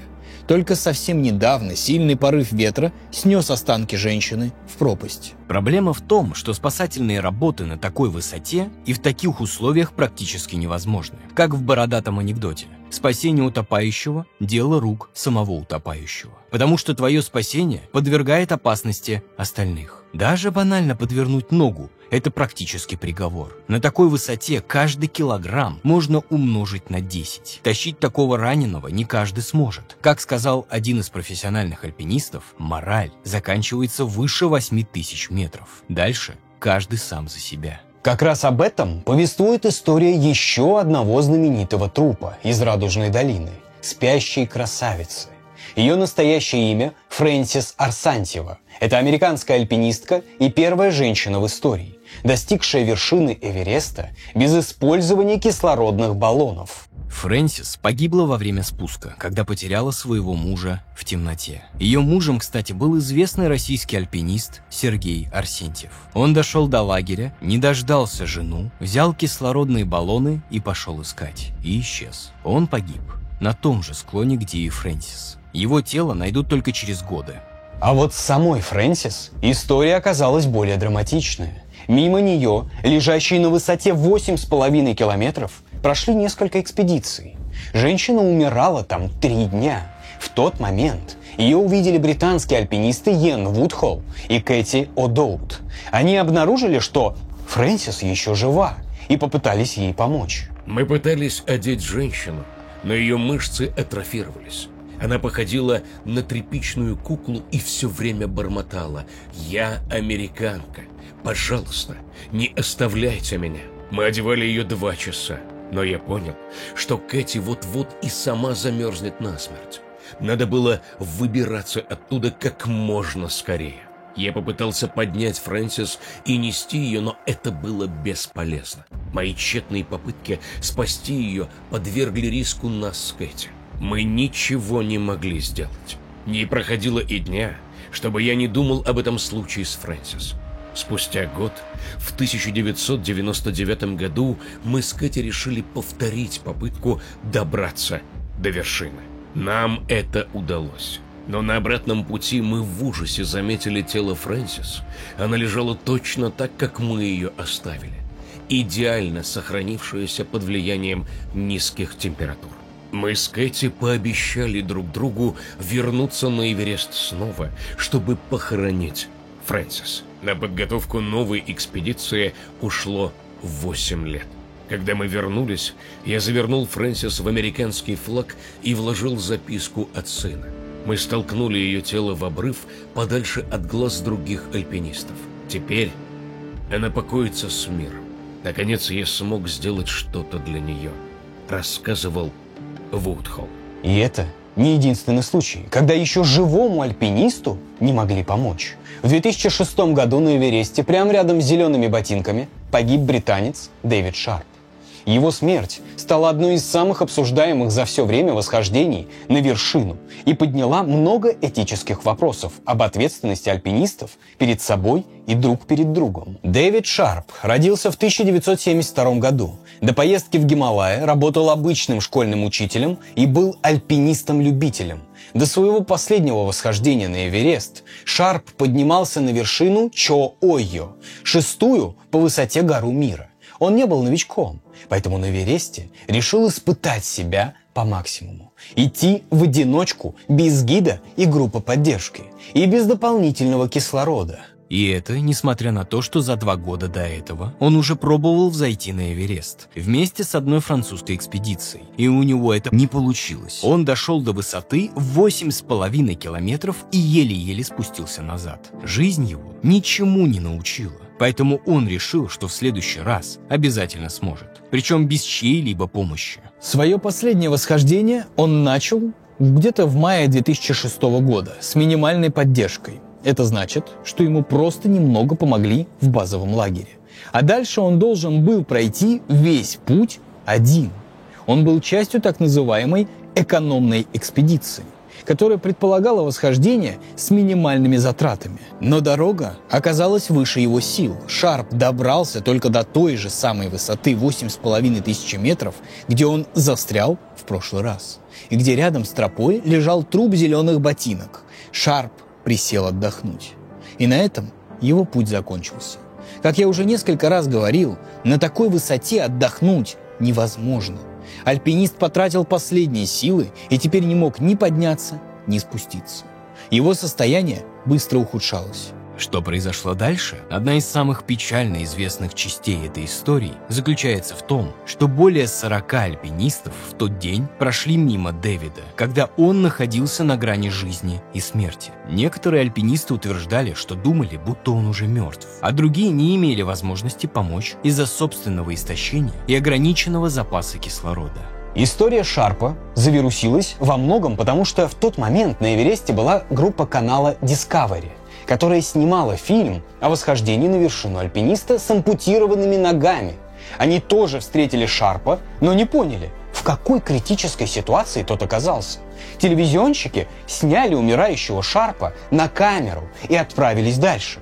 Но справедливости ради, надо сказать, что они поделились с ним кислородом, в надежде, что это поможет ему прийти в себя и спуститься в лагерь. Съемочная группа была не единственной, кто пытался помочь Шарпу. До этого его заметила группа турецких альпинистов. Они тоже дали Шарпу кислород, очистили его маску от снега и хотели спустить его вниз. Но не смогли этого сделать, потому что женщине из их экспедиции стало плохо, и они в первую очередь решили позаботиться о ней. Турки покинули Шарпа с намерением вернуться позже. Они действительно вернулись, вместе с шерпами-проводниками. Но британец был настолько слаб и обморожен, что не смог встать даже с посторонней помощью. У него на руках были тонкие шерстяные перчатки, которые явно не подходили для восхождения. Единственное, что смогли сделать шерпы, это вынести Дэвида из пещеры на солнечный свет, чтобы немного согреться. В условиях зоны смерти двум сильнейшим шерпам-альпинистам потребовалось целых 20 минут, чтобы пройти с Дэвидом 4 шага. Ни о каком спуске вниз в таких условиях не могло идти и речи. Дэвид Шарп умер рядом с пещерой, так и не сдвинувшись с места. Всего в 250 метрах от последнего лагеря. Эта трагедия вызвала волну критики и дебатов в альпинистском сообществе и в медиа по всему миру. Одной из главных тем обсуждения стала моральная ответственность альпинистов. Нужно ли жертвовать своими шансами на восхождение ради спасения другого? Или в зоне смерти каждый человек отвечает только за себя? И сколько ответственности за эту смерть было на самом Дэвиде? Ведь он пошел на этот риск сознательно. Он никому в лагере не сказал, что пошел на вершину. Он отказался от восхождения в составе экспедиции, которая отслеживала бы местонахождение альпинистов. У него не было с собой ни рации, ни телефона, чтобы сообщить, что он попал в беду. Если что, почти одновременно с ним на горе без вести пропал еще один альпинист. Но вот он-то как раз взял с собой рацию, поэтому его пошли искать. Нашли и помогли спуститься вниз. На этом информационном фоне альпинист Эдмунд Хиллари, который еще 50 лет назад первым поднялся на Эверест, дал эмоциональное интервью, где раскритиковал современное туристическое скалолазание. Я думаю, что в целом отношение к восхождению на Эверест стало довольно ужасающим. Люди просто хотят добраться до вершины. Было бы неправильно, если бы человек, страдающий от высотной болезни, лежал, свернувшись калачиком под скалой только для того, чтобы вы сняли шляпу, пожелали ему доброго утра и прошли мимо. Я в ужасе от бессердечного отношения друг к другу современных альпинистов. Им наплевать на тех, кто может оказаться в беде. И меня нисколько не впечатляет, что они оставляют кого-то умирать под скалой. Тут, конечно, уважаемый дедушка дал маху. В смысле, безосновательно обвинил огромное количество людей, что они проигнорировали попавшего в беду Дэвида Шарпа. Как я уже рассказал, многие пытались ему помочь. Хотя дискуссия, которая ставит под сомнение саму идею коммерциализации Эвереста, это интересно. Представьте, если это вы заплатили десятки тысяч долларов ради единственной в жизни попытки подняться на самую высокую гору в мире, а на пути встретили беднягу, который сидит у скалы в непонятном состоянии, то что вы будете делать? Откажетесь от восхождения ради призрачной попытки помочь? Или пойдете выше? Ведь в конце концов вы сюда не в спасатели нанимались. Смерть Дэвида Шарпа стала символом той высокой цены, которую альпинисты могут и хотят заплатить за свою мечту. Она подчеркнула как физические, так и моральные вызовы, связанные с восхождением на Эверест. Она также заставила многие команды пересмотреть свои методы и подходы к спасению в условиях зоны смерти. Сегодня тело Шарпа остается на Эвересте. Его просто перенесли из пещеры подальше от тропы. Но знаете что? Я не хочу, чтобы все выглядело так, будто на Эвересте у тебя нет выбора. И ты должен бросать друзей, забивать на незнакомых бедолаг и думать только о себе и своем выживании. Будто поднявшись на 8 километров, ты обречен забыть про все моральные принципы. Потому что в том же самом году, когда погиб Шарп, буквально рядом с тем же самым местом произошла совершенно другая история. Тогда австралийский профессиональный альпинист Линкольн Холл совершал свою вторую попытку покорить Эверест. Ему это удалось, но уже на спуске. Всего через 150 метров ниже вершины у Холла случился резкий приступ горной болезни. У него помутилось сознание, начались галлюцинации. В отличие от Шарпа, австралиец поднимался не один, а в составе большой экспедиции. Когда стало ясно, что Холл не может двигаться, проводники несколько часов пытались привести его в чувство. Но к вечеру Холлу стало еще хуже. Он ослеп, а потом потерял сознание. А у проводников у самих заканчивался кислород. В конце концов, руководитель экспедиции решил, что Линкольн Холл умер и приказал всем спуститься. Группа вернулась в лагерь и передала родственникам и друзьям Холла новость о его смерти. А на следующее утро, через 12 часов, на Эверест пошла другая экспедиция. Слева от нас Примерно в 2 футах от обрыва сидел мужчина. Не мертвый, не спящий, а сидящий, скрестив ноги в процессе смены рубашки. Его пуховый комбинезон был расстегнут до живота, руки высунуты из рукавов. На нем не было ни шапки, ни перчаток, ни солнцезащитных очков, ни кислородной маски, ни регулятора, ни ледоруба, ни кислорода, ни спального мешка, ни матраса, ни еды, ни бутылки с водой. «Я думаю, вы удивлены, увидев меня здесь», — сказал он. «Мы не поверили своим глазам. Перед нами был джентльмен, по-видимому, в здравом уме, который провел ночь без кислорода на высоте 8700 метров, без надлежащего оборудования, едва одетый и живой». С этого момента началась беспрецедентная спасательная операция. Эти альпинисты отказались от своей попытки покорить вершину, ведь Эверест никуда не денется, а у Линкольна Холла всего одна жизнь. Они связались с лагерем и членами команды Холла. Те тоже сначала не поверили, что тот все еще жив, но потом экстренно отправили наверх команду из 12 шерп, которые почти сутки помогали ему спуститься в лагерь. Линкольну ампутировали кончики пальцев на руках и ногах, но в целом можно было сказать, что он легко отделался. И вот у нас 2 примера. Дэвид Шарп, которого бросили умирать, и Линкольн Холл, которому помогли. Казалось бы, 2 одинаковые ситуации. Получается, что если бы альпинисты, которые проходили мимо Шарпа, могли бы его спасти, если бы отказались от эгоистического стремления подняться на вершину. К сожалению, нет.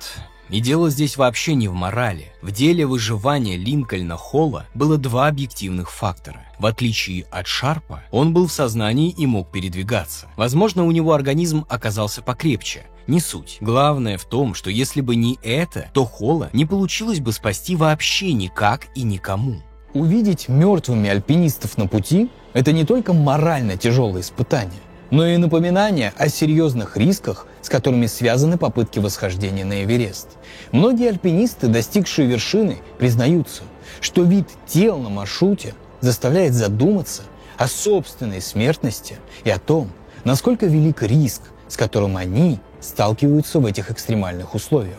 Итак, теперь, когда вы, я надеюсь, прониклись ощущениями жути, которую можно встретить на Эвересте, пришла пора поговорить о настоящей жести, которая во многом случилась потому, что на гору массово полезли непрофессионалы. Типа, сижу я такой в теплом офисе, зарабатываю отлично, на море был, дом купил, машины 2 штуки, все есть, но что-то мне скучно. А чего бы не попробовать покорить Эверест, да? Тем более в интернете полно турфирм, которые обещают тебе полную поддержку и успешное восхождение. Даже если ты полный ноль в альпинизме и никогда не поднимался выше лестницы на чердаке. До начала 90-х годов в экспедиции на гималайские 8000-ники ходили опытные альпинисты. Они сами оплачивали все немаленькие расходы.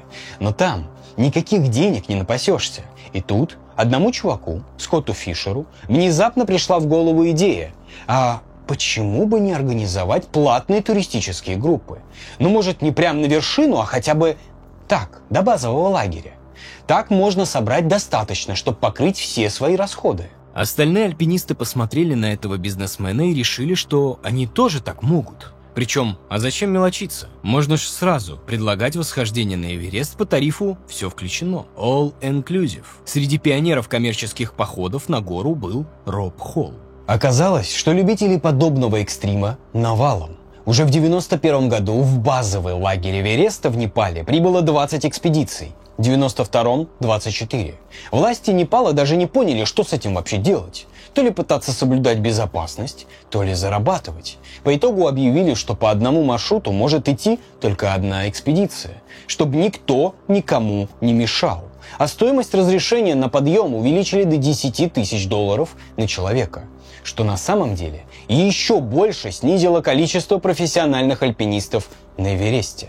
Ведь такие деньги есть далеко не у каждого. Вместо них теперь на гору полезли врачи, адвокаты и бизнесмены. Изменились и функции шерпов-носильщиков. Если раньше они только поднимали грузы и помогали устанавливать базовый лагерь, то теперь они начали прокладывать тропу, провешивать перила и веревки, ставить палатки в верхних лагерях, следить за состоянием маршрута. То есть стали на Эвересте кем-то вроде обслуживающего персонала в отелях. Появилась целая команда шерпов, которая занимается исключительно прокладыванием маршрута через ледопад. Их задача сделать покорение Эвереста относительно легкой и приятной прогулкой. Одновременно сильно улучшилась экипировка. Она стала легче, теплее, появились, стельки с подогревом. Очень быстро Эверест из горы для самых сильных альпинистов превратился в гору, на которую при наличии средств может подняться каждый.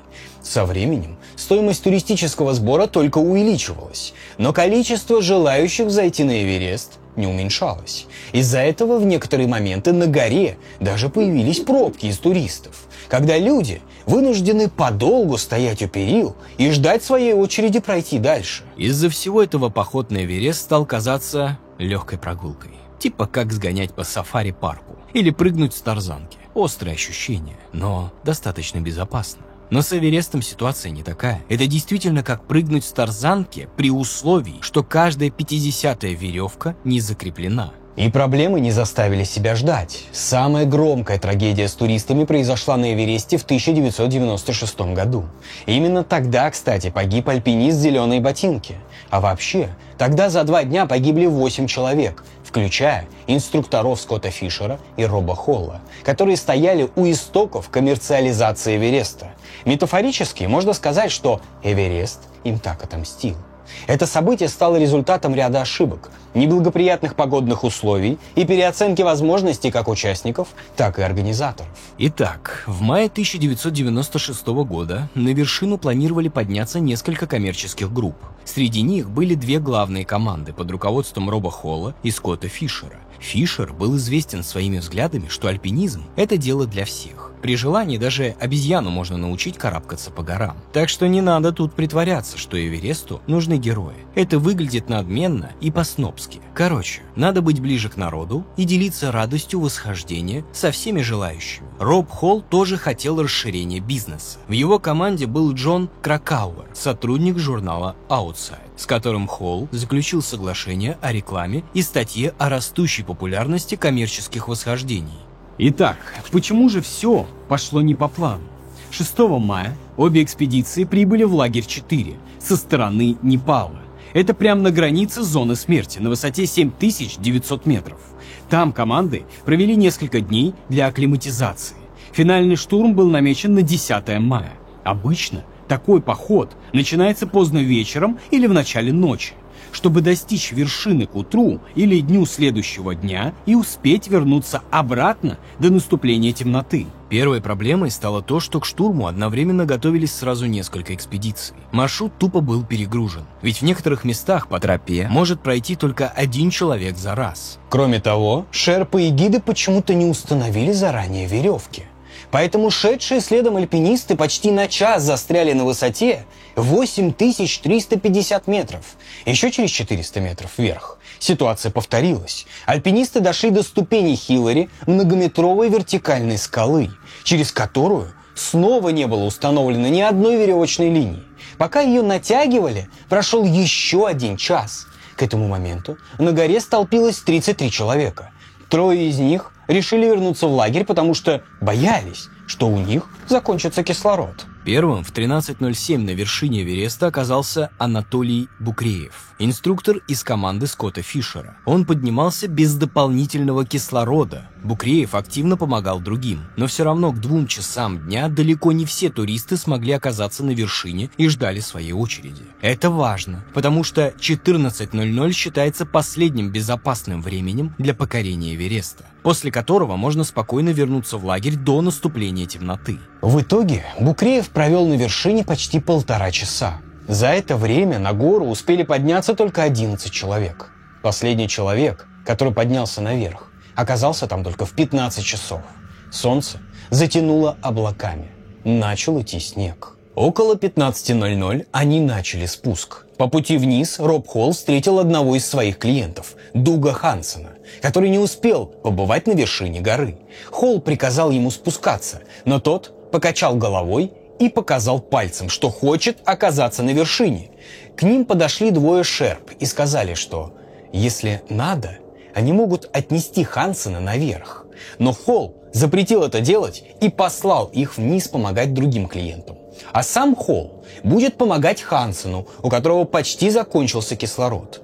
Но вместо того, чтобы тащить Хансена вниз, он помог ему все-таки взойти на вершину. Что касается руководителя второй экспедиции Скотта Фишера, то он так и не достиг вершины. Очень вероятно, что в зоне смерти его внезапно накрыло отеком легких или мозга. Но другие члены его команды все еще продолжали восхождение, даже через 2 часа после окончания безопасного времени. Кажется мне, не зря фирма Фишера называлась «Горное безумие». Ведь это и было безумие в чистом виде. А потом началась метель, ветер больше 100 км в час, резкое падение температуры и видимости, а ты еще при этом в зоне смерти.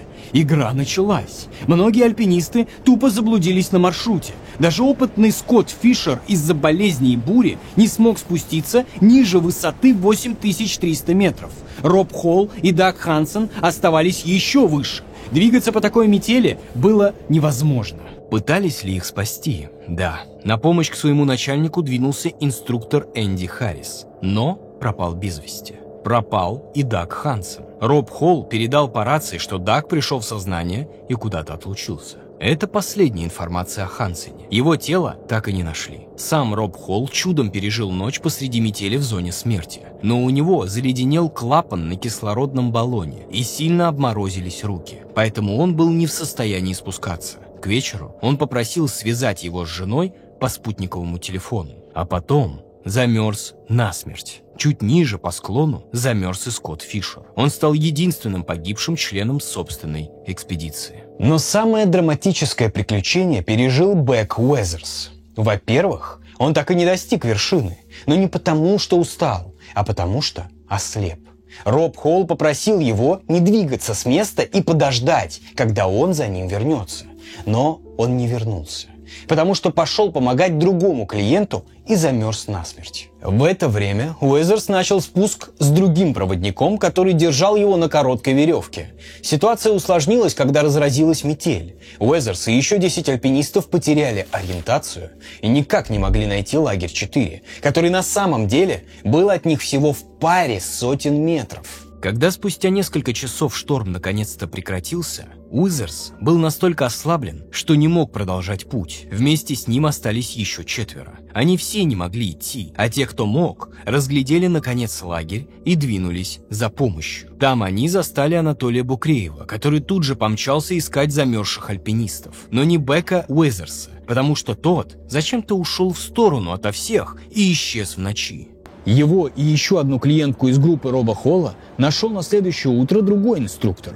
Оба альпиниста были еще живы, но в крайнем изнеможении и ступоре. Инструктор решил, что им уже не помочь, и вернулся в лагерь. И как же все офигели, когда через несколько часов полог палатки распахнулся, и на пороге оказался живой Бак Уэзерс. Он неожиданно вышел из гипотермической комы и самостоятельно добрел до лагеря. Другие члены группы не могли поверить своим глазам, когда увидели его.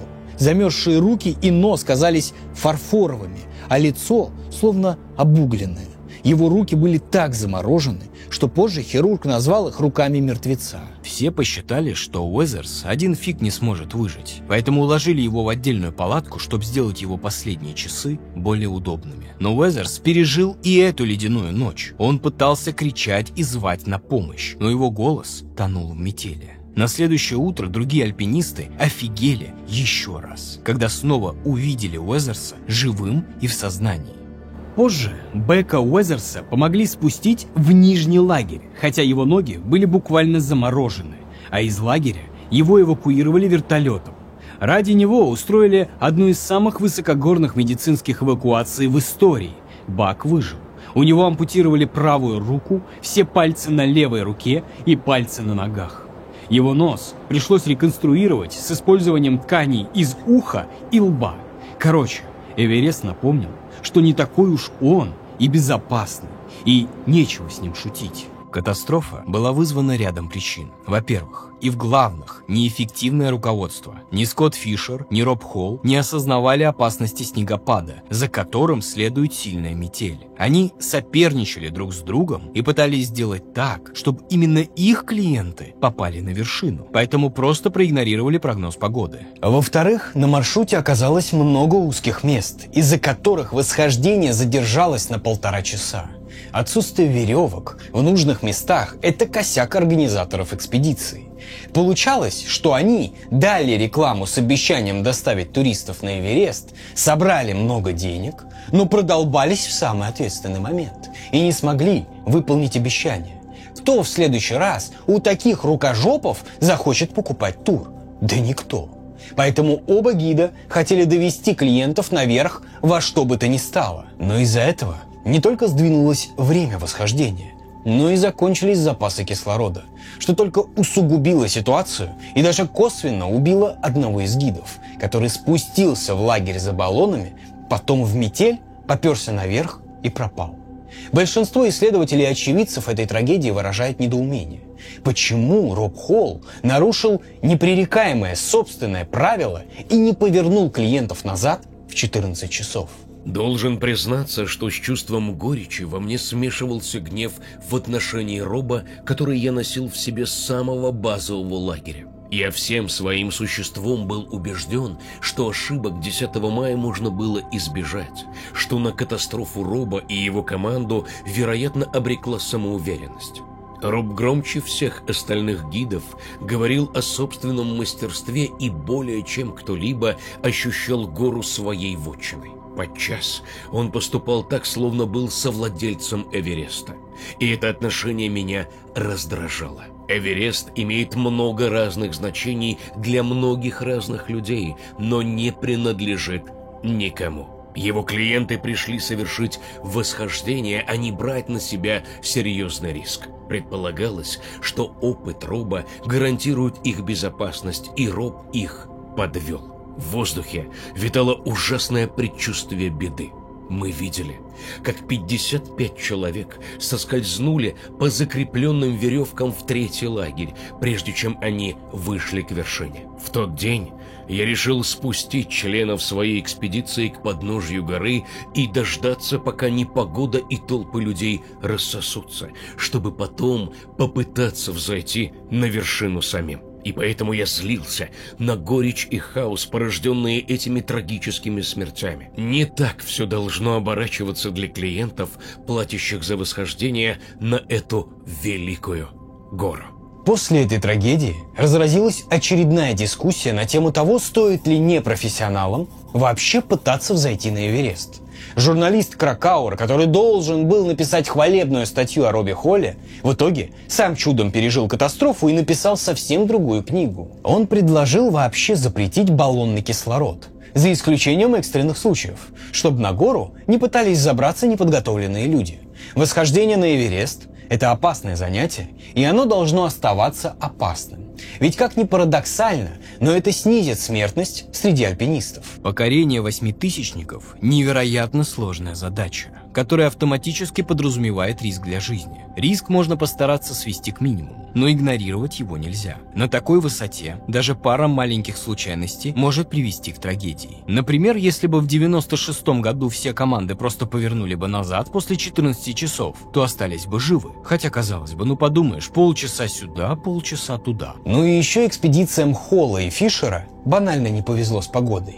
На такой высоте погода может измениться за полчаса, а на смену безоблачному небу придет ураган. 10 мая так и случилось. На горе свирепствовал ветер, температура опустилась до минус 40 градусов. Но даже это еще не все. Во время такой бури атмосферное давление упало, что снизило концентрацию кислорода в воздухе на 14%. А это предел. В таких условиях ты гарантированно получишь отек легких и летальный исход за очень короткое время. А с кислородными баллонами у туристов были проблемы. Некоторые клиенты крайне плохо переносили высоту, поэтому даже спали, дыша кислородом из баллонов. Еще значительное количество запасов съела операция по спасению одного из шерп. у которого случилась горная болезнь. В итоге на подходе к Эвересту группы остались с критическим минимумом кислорода, которого многим не хватило на спуск. А все потому, что большинство клиентов реально ожидали легкой прогулки и не имели практически никакой подготовки. В начале 90-х коммерческие экспедиции ориентировались только на извлечение прибыли.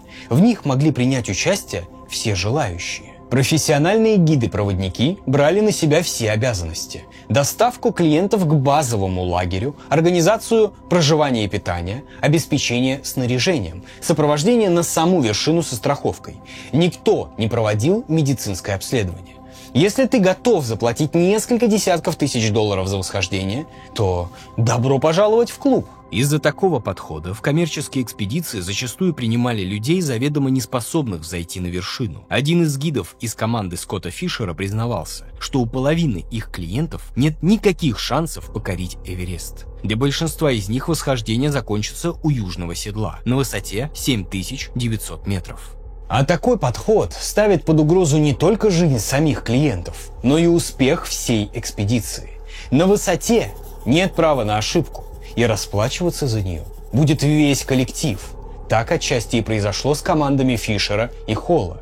Некоторые клиенты расходовали непомерное количество кислорода, задерживали остальных, отвлекали гидов от серьезной работы и в конечном счете не смогли самостоятельно организовать собственное спасение. Кстати, знаменитые зеленые ботинки не входил ни в одну из этих групп. Просто 10 мая 1996 года в Буран попала еще одна экспедиция из офицеров пограничной службы Индии и Тибета. И карабкались они тоже не по самому популярному маршруту из Непала, а заходили с севера из Тибета. Тогда из 6 членов экспедиции погибли 3, которые решили продолжить восхождение, несмотря на метель. 2 пропали без вести, а 3 и стал зелеными ботинками.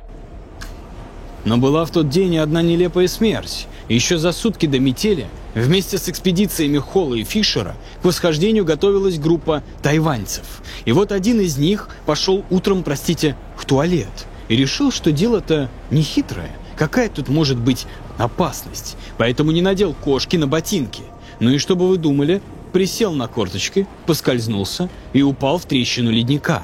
О тех событиях, кстати, был снят довольно точный фильм «Эверест». В смысле не о падении тайваньца без штанов в пропасть, а вообще о катастрофе 96-го года. Можете посмотреть. Съемки проходили на самом Эвересте в 2014 году. И по какой-то злой иронии съемочная группа тоже чуть не пострадала в очередной масштабной трагедии. Недалеко от них сошла лавина. Вообще 2014 год стал рекордным по количеству смертей на Эвересте. Во многом из-за этой лавины. Высотная болезнь и отсутствие кислорода теперь были ни при чем, потому что лавина сошла намного ниже зоны смерти, недалеко от базового лагеря на высоте 5900 метров. Представьте себе, одним спокойным солнечным днем десятки шерпов трудятся на леднике. Туристический сезон еще не открыт. И сейчас шерпы заранее готовят будущие маршруты. Таскают палатки, крепят веревки и так далее. И тут на ледопаде неожиданно раздается грохот, и 25 человек мгновенно оказываются под снегом. И тут надо отойти назад и рассказать, как же так получилось, и почему эта трагедия чуть не поставила крест на всех туристических восхождениях на Эверест. Итак, речь про Непал, где работа горного проводника считается одной из самых престижных и желанных.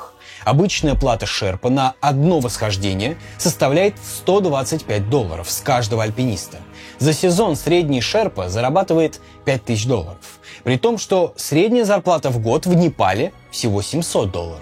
Шерпы Эвереста – самое закрытое профессиональное сообщество. Всего на горе работают чуть меньше 500 проводников. Но эта работа была и остается тяжелой и опасной даже для самых опытных специалистов. Так, в 2013 году погибли 8 человек, включая одного из самых опытных проводников-шерпов. А в списке погибших при восхождении на Эверест граждан Непала больше, чем граждан любой другой страны. И вот группа таких шерп отправилась готовить к восхождению ледопад Хумбу, над которым постоянно нависают огромные глыбы льда. Альпинисты стараются пройти этот участок пути как можно скорее.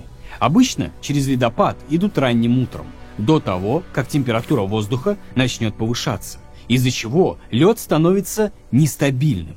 Шерпы каждый год ищут и обустраивают новые маршруты, потому что из-за движения льда обстановка тут постоянно меняется. Весной 2012 года владелец туристической компании Рассел Брайс вообще решил отменить все свои запланированные восхождения, потому что опасался одного конкретного ледникового барьера. Если конкретно, то гигантской 300-метровой глыбы льда, которая могла обрушиться прямо на Кхумбу. Брайс увидел, как под этой неустойчивой скалой проходят 50 человек, и пришел в ужас. Другой альпинист сообщал, что этот опасный выступ хорошо известен уже много лет, и почти каждый сезон с него падает часть льда. Я про это рассказываю только потому, что в 2014-м от этого барьера отвалился кусок льда размером с большой дом и грохнулся на склон, вызвав ту самую лавину.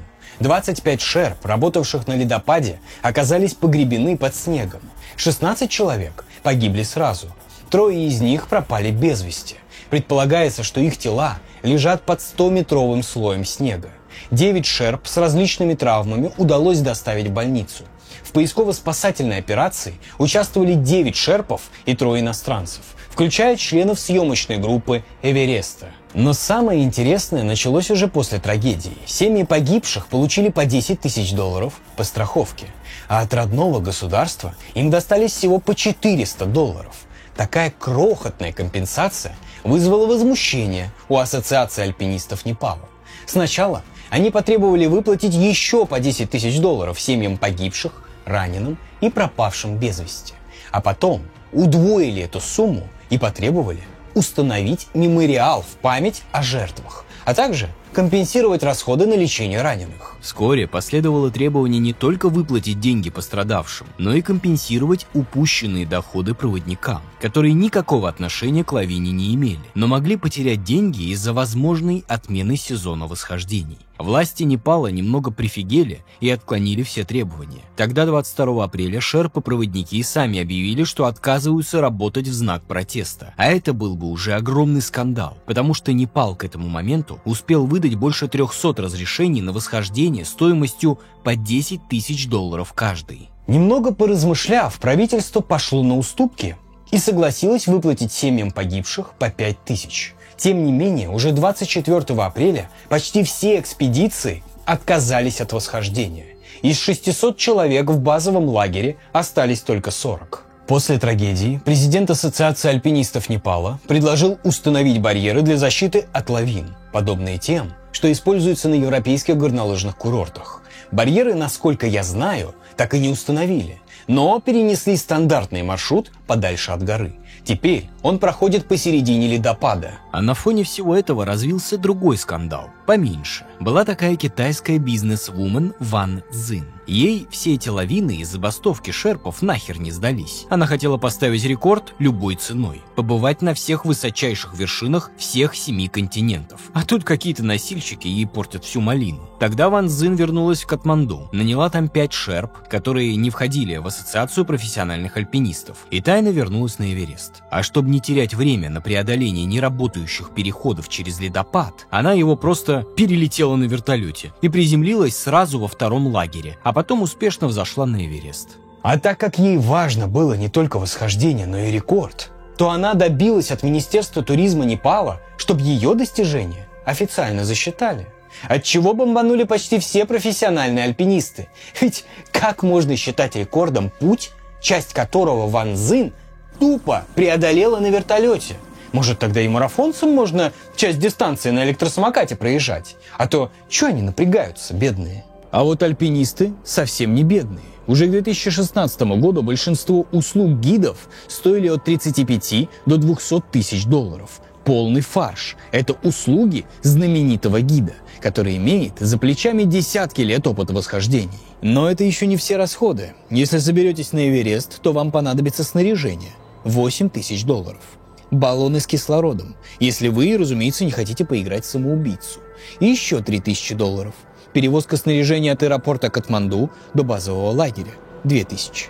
Ну и самое главное, без чего вас вообще не пустят на Эверест – лицензия на восхождение. Это еще минимум 10 тысяч. Итого, если взять прям по самой нижней границе, такой вот экстремальный туризм с риском для жизни вам обойдется в $58 тысяч. не считая билетов на самолет. Это я сейчас описал самый популярный и простой способ подняться на гору. Всего основных маршрутов существует два – из Непала и из Тибета, но это вы уже знаете. Разница между ними в том, что Китаю в целом похер на этот горный туризм. Там лицензии подешевле, но маршрут более сложный и не очень хорошо с инфраструктурой. Тем не менее, в начале нулевых больше половины всех альпинистов выбирали именно этот путь, просто из-за цены. Но потом в 2008 году Китай закрыл доступ на гору, будто чисто ради понтов, потому что единственными людьми, кто в том году взошел на Эверест из Тибета, стала команда, переносившая олимпийский огонь. В 2009-м Китай тоже не открыл дорогу. Теперь из-за политических причин это была 50-я годовщина изгнания Далай-ламы из Тибета. Эти постоянные запреты и приколы привели к снижению популярности китайского маршрута. А вот Непал – совсем другое дело. Страна буквально зависит от туризма. Это очень большая статья доходов в местном ВВП. Они закрывают посещение горы только в самый крайний случай, типа землетрясений. Поэтому сегодня 2/3 всех альпинистов поднимаются на Эверест именно со стороны Непала. Правда, не всегда это хорошо. В предковидном 2019 году Непал выдал рекордное число лицензий, из-за чего на вершине образовалась пробка из альпинистов на высоте зоны смерти. В этой пробке просто во время ожидания умерли 10 человек, а рекордным по количеству смертей среди альпинистов стал совсем недавний 2023 год. Причины все те же – гипоксия, отек легких, обморожение. На фоне всего этого туристического бума, жажда испытать себя в экстремальных условиях, появилась и более приземленная проблема. Вот я уже так много распинался на тему, что с Эвереста сложно вывозить тела, поэтому на склоне валяются десятки мертвых альпинистов. А знаете, что еще сложнее вывозить? Мусор. Ведь никому же в голову не придет спасать мусор. И самая высокая гора в мире рискует превратиться в гору мусора. Все альпинисты, начиная с самых первых экспедиций, оставляли отходы прямо на месте. А там ведь при постоянной минусовой температуре с ними ничего не происходит. Кислородные баллоны, пластиковые тарелки, тряпки и даже, простите, говно. Все это лежит на земле, как камень. Оно не разлагается. И все не было бы так плохо, если бы каждый год сюда не перлось по 1000 человек.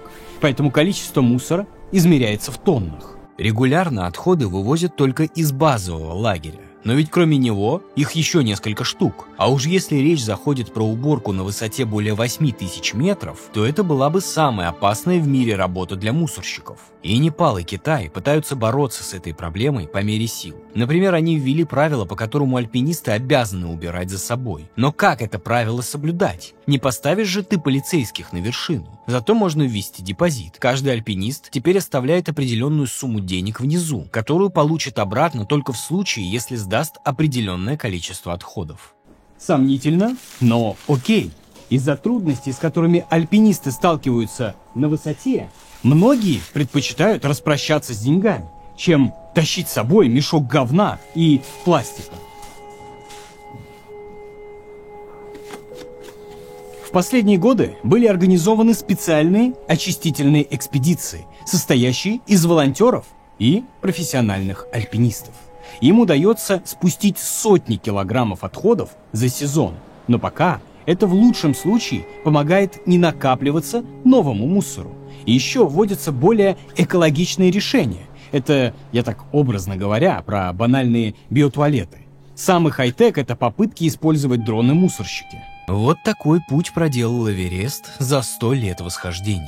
Он мечты героев-романтиков, до престижной туристической достопримечательностью с дронами и биотуалетами, и скандалами, которые скорее ожидаешь встретить где-нибудь в Голливуде, а не в экстремальных условиях вечной мерзлоты. Как вам, например, обвинение в сексуальных домогательствах?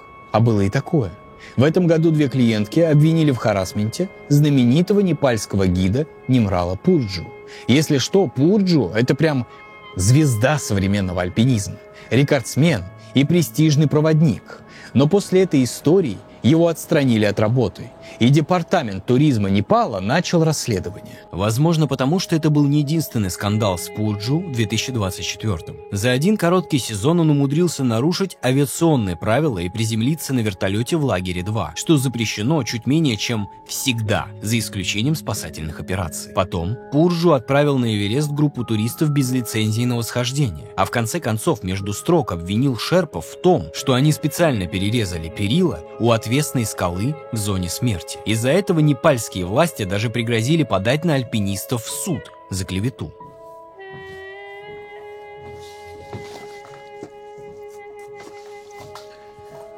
А пару лет назад шерпы чуть не забили до смерти 3 европейских скалолазов из-за того, что им показалось, будто они мешают их работе. А еще на Эвересте, представьте себе, воруют. Украли все наше снаряжение. Палатки, плиты, кастрюли и газ. Все исчезло. И это не единственный случай. Но кому это может понадобиться вообще? Оказывается, есть кому. Руководители коммерческих экспедиций считают, что это дело рук самых бюджетных непальских туркомпаний, которые так пытаются сэкономить на оборудовании, мол, зачем тратить лишние $1000, когда можно втихаря спереть чужое. Особенно сильно кражи распространились с начала 10-х годов, а воруют в основном кислородные баллоны, что вообще-то может быть опасно для жизни. В смысле, когда очередная экспедиция идет на гору, то по пути оставляет заначки с кислородом. Ну просто, чтобы не тащить наверх лишний груз. А теперь представьте, вы только что покорили самую высокую гору в мире. Практически без сил начинаете спуск.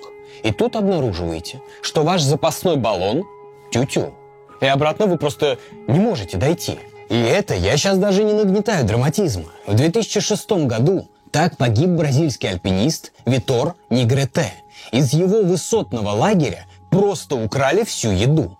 Поэтому ему не хватило сил спуститься с Эвереста. Может показаться, что посещение бедного и неблагополучного Непала – это само по себе риск. Типа, чё удивляться, что они нищие? Местные жители будут тащить у богатых белых господ все подряд. Но со стороны Тибета, как ни странно, ситуация еще хуже. Альпинист Майкл Кодас описывает базовый китайский лагерь как городок с Дикого Запада. Проституция, азартные игры, мошенники, продающие некачественные кислородные баллоны, сбор фейковых пожертвований на сбор мусора с горы и неэтичное поведение гидов. У канадского туриста, который пытался взойти на Эверест в 2007 году, украли вообще все оборудование, а вдобавок ко всему его бросил шерп прямо на склоне. Типа, ну а что ты мне сделаешь? Платить тебе нечем. У тебя ж все украли. Ну и давай до свидания. Помрешь – не мои проблемы.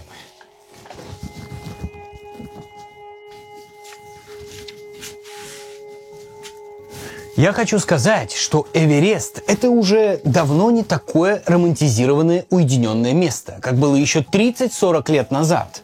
Многие до сих пор стремятся туда, потому что смотрят фильмы и читают книги, где поход на Эверест описывается как счастье от испытания себя на прочность. Например, вот. В жизни каждого человека наступает момент, когда ему необходимо выразиться до конца, дойти до предела своих возможностей. Кто рожден для живописи, будет сам не свой, пока не возьмется за кисть и краски. Другому все время мерещатся фигуры из дерева, камня или металла, и руки чешутся создать их. Третий во что бы то ни стало должен петь, а иные стремятся завораживать своими речами слушателей, владеть их настроением. У каждого есть внутреннее влечение, которое должно проявиться. При этом в человеке исподволь вырабатывается очень высокое мерило. Самое высокое, какое только для него возможно, и он стремится испытать себя этой высшей пробой. Он не достигнет согласия ни с самим собой, ни с окружающим миром, если не поднимется на ту высоту, которая представляется ему пределом. Это цитата из книги Рейнхольда Месснера, человека, который первым поднялся на Эверест без дополнительного кислорода. Дважды. Но при всем при этом Месснер – фанатик, в хорошем смысле этого слова. Для него альпинизм – это святое дело. Но ведь в реальности таких людей немного. В реальности люди начитаются такой вот возвышенной поэзии, заплатят десятки тысяч долларов и рискуют не только не дойти ни до какого Эвереста, но и, что еще хуже, разочароваться.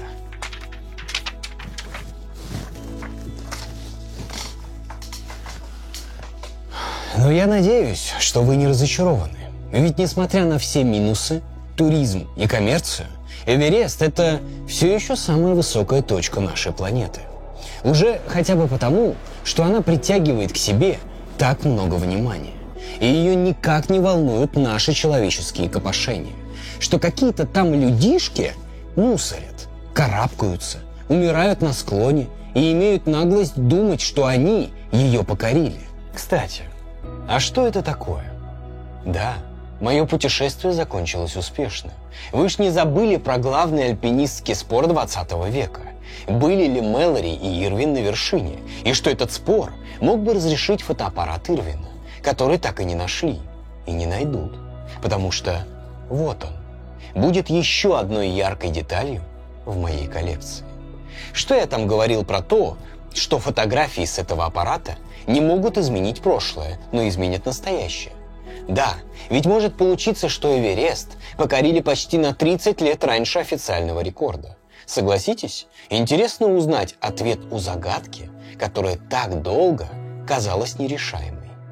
Но этот ответ только для меня. Всего хорошего.